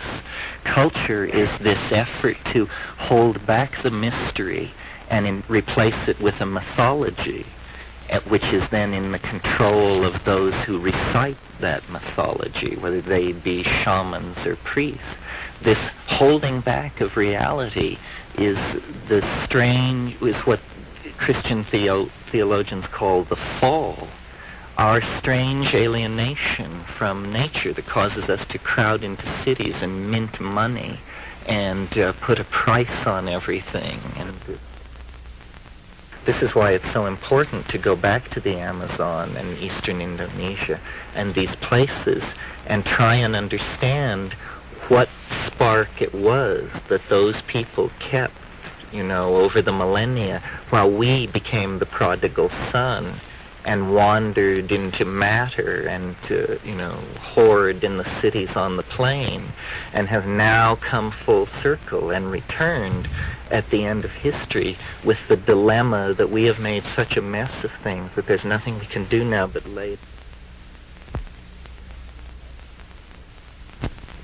Each stage is a greater distancing from the wellspring of being, and it's brought us, to the valley of dry bones, to the valley of the apocalypse, and now the fat is in the fire. Now we'll find out what stuff man is made of as the chickens come home to roost. But, well, no, I'm very optimistic. Is it my metaphors or my pessimism? Oh, the horrible metaphors. I'm used to yes, well, the rhetorical hyperbole, the unbridled. I ask a question about this two-world thing, because it interests me greatly. Do you think that there's two worlds, or that there's many worlds? Yes, well, I think you're right. I mean, but there are different orders of different worlds. I mean, I guess it was the physicist Wheeler who thought that every time there was a choice, the universe took both paths, and had always done this, so that the number and kinds of universes was, staggering. Right.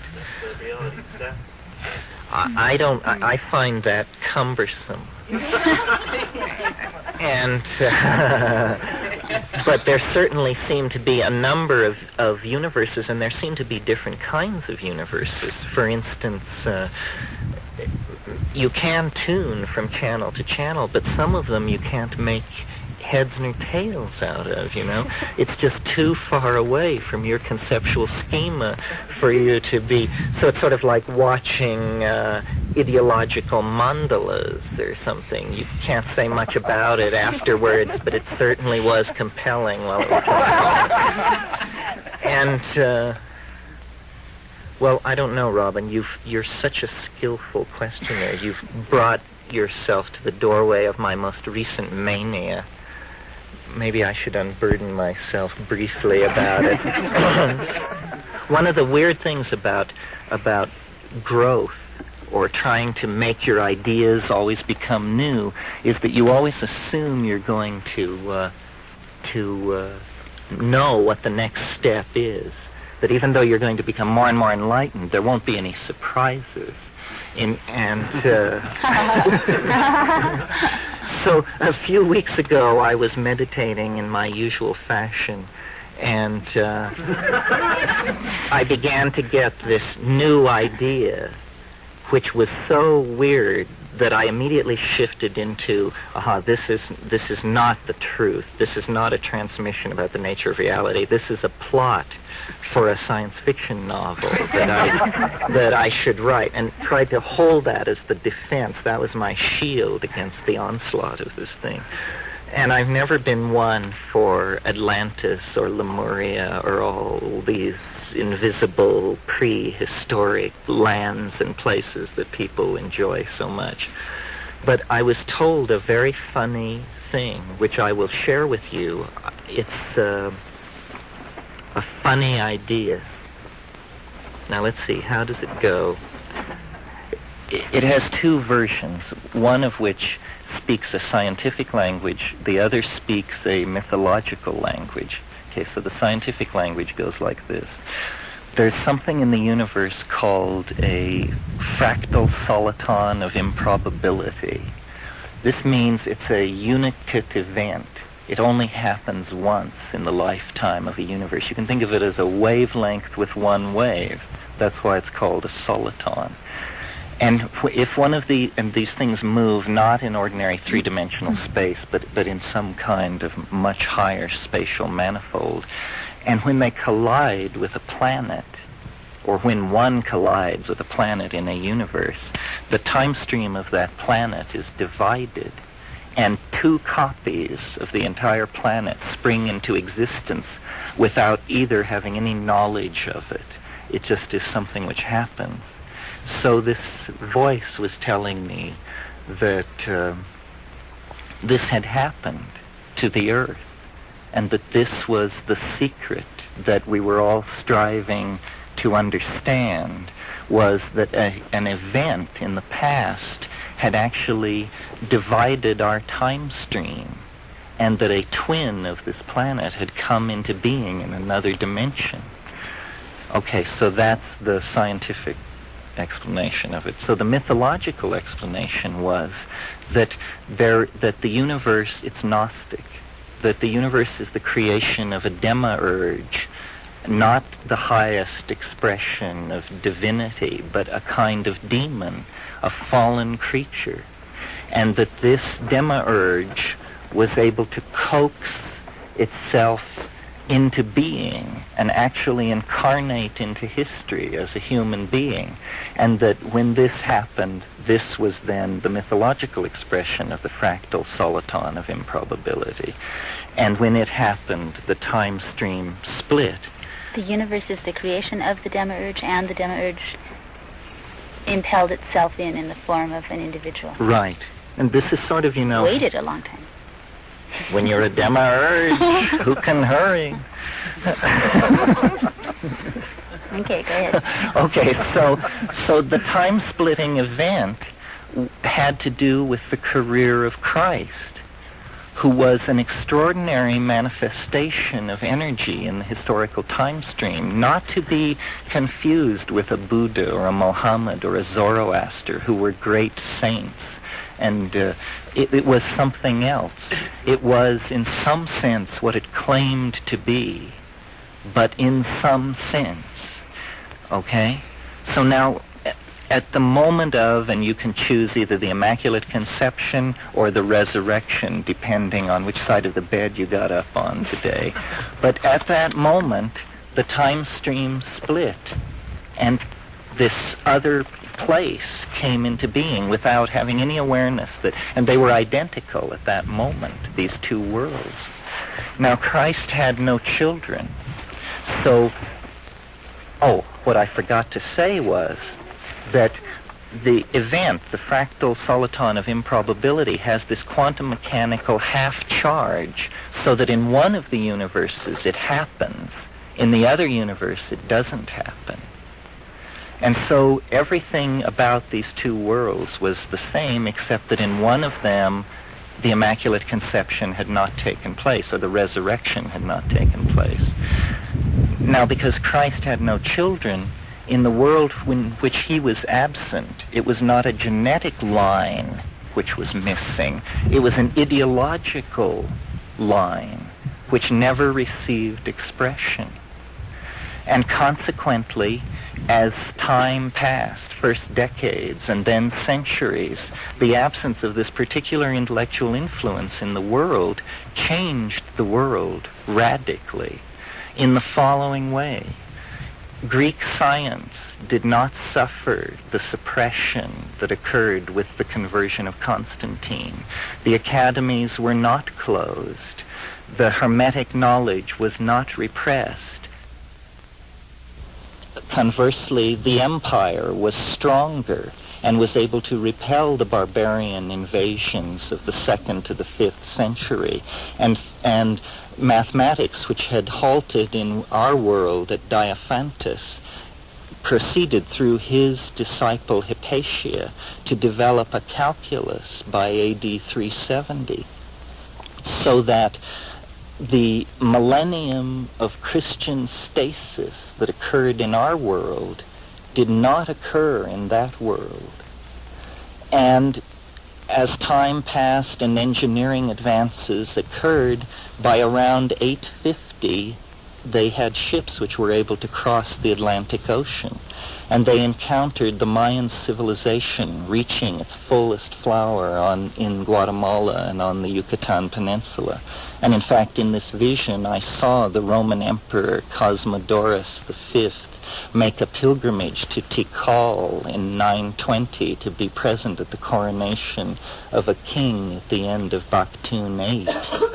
Anyway, this Greco-Roman imperial culture immediately recognized the genius of the Mayans in mathematics and astronomy, and Europe was transformed into an amalgamation, a Greco-Mayan civilization with the...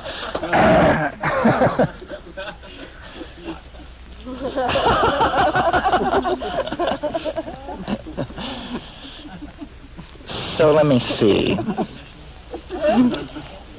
And this civilization continued to develop. Now, one of the influences which the Mayans brought into Europe around the year 950 was their extremely sophisticated psychopharmacopoeia and shamanism.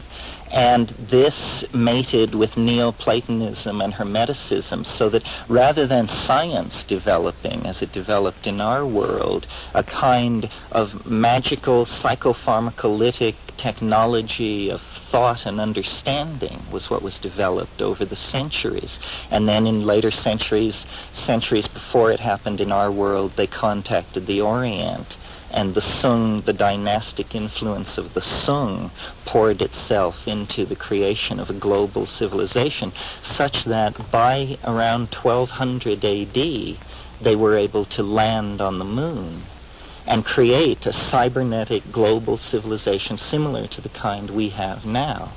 They continued evolving with all this psychotronic and shamanically derived. And now, by this time, you can imagine it was an unbelievably exotic and alien civilization compared to our own.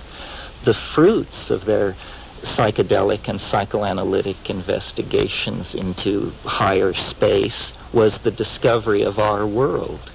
They found out what had happened. They figured it out by studying dreams And by making deep journeys into the psychedelic space, they were able to discover our sleeping unconscious with its repository of the legacy of the Christian centuries under the reign of this demiurgic ideology. And they conceived of the notion of saving us.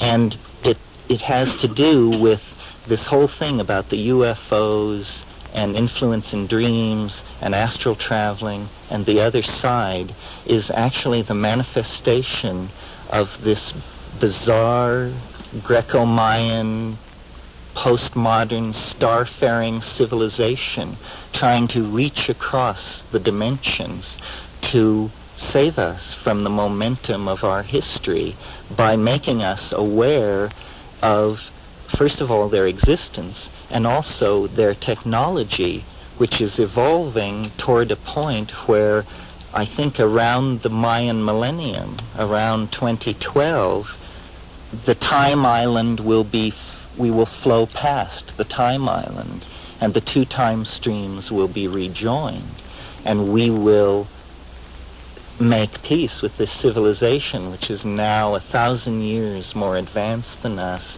with this totally different cultural history and this completely different take on reality. So this came to me in the space of about 15 seconds.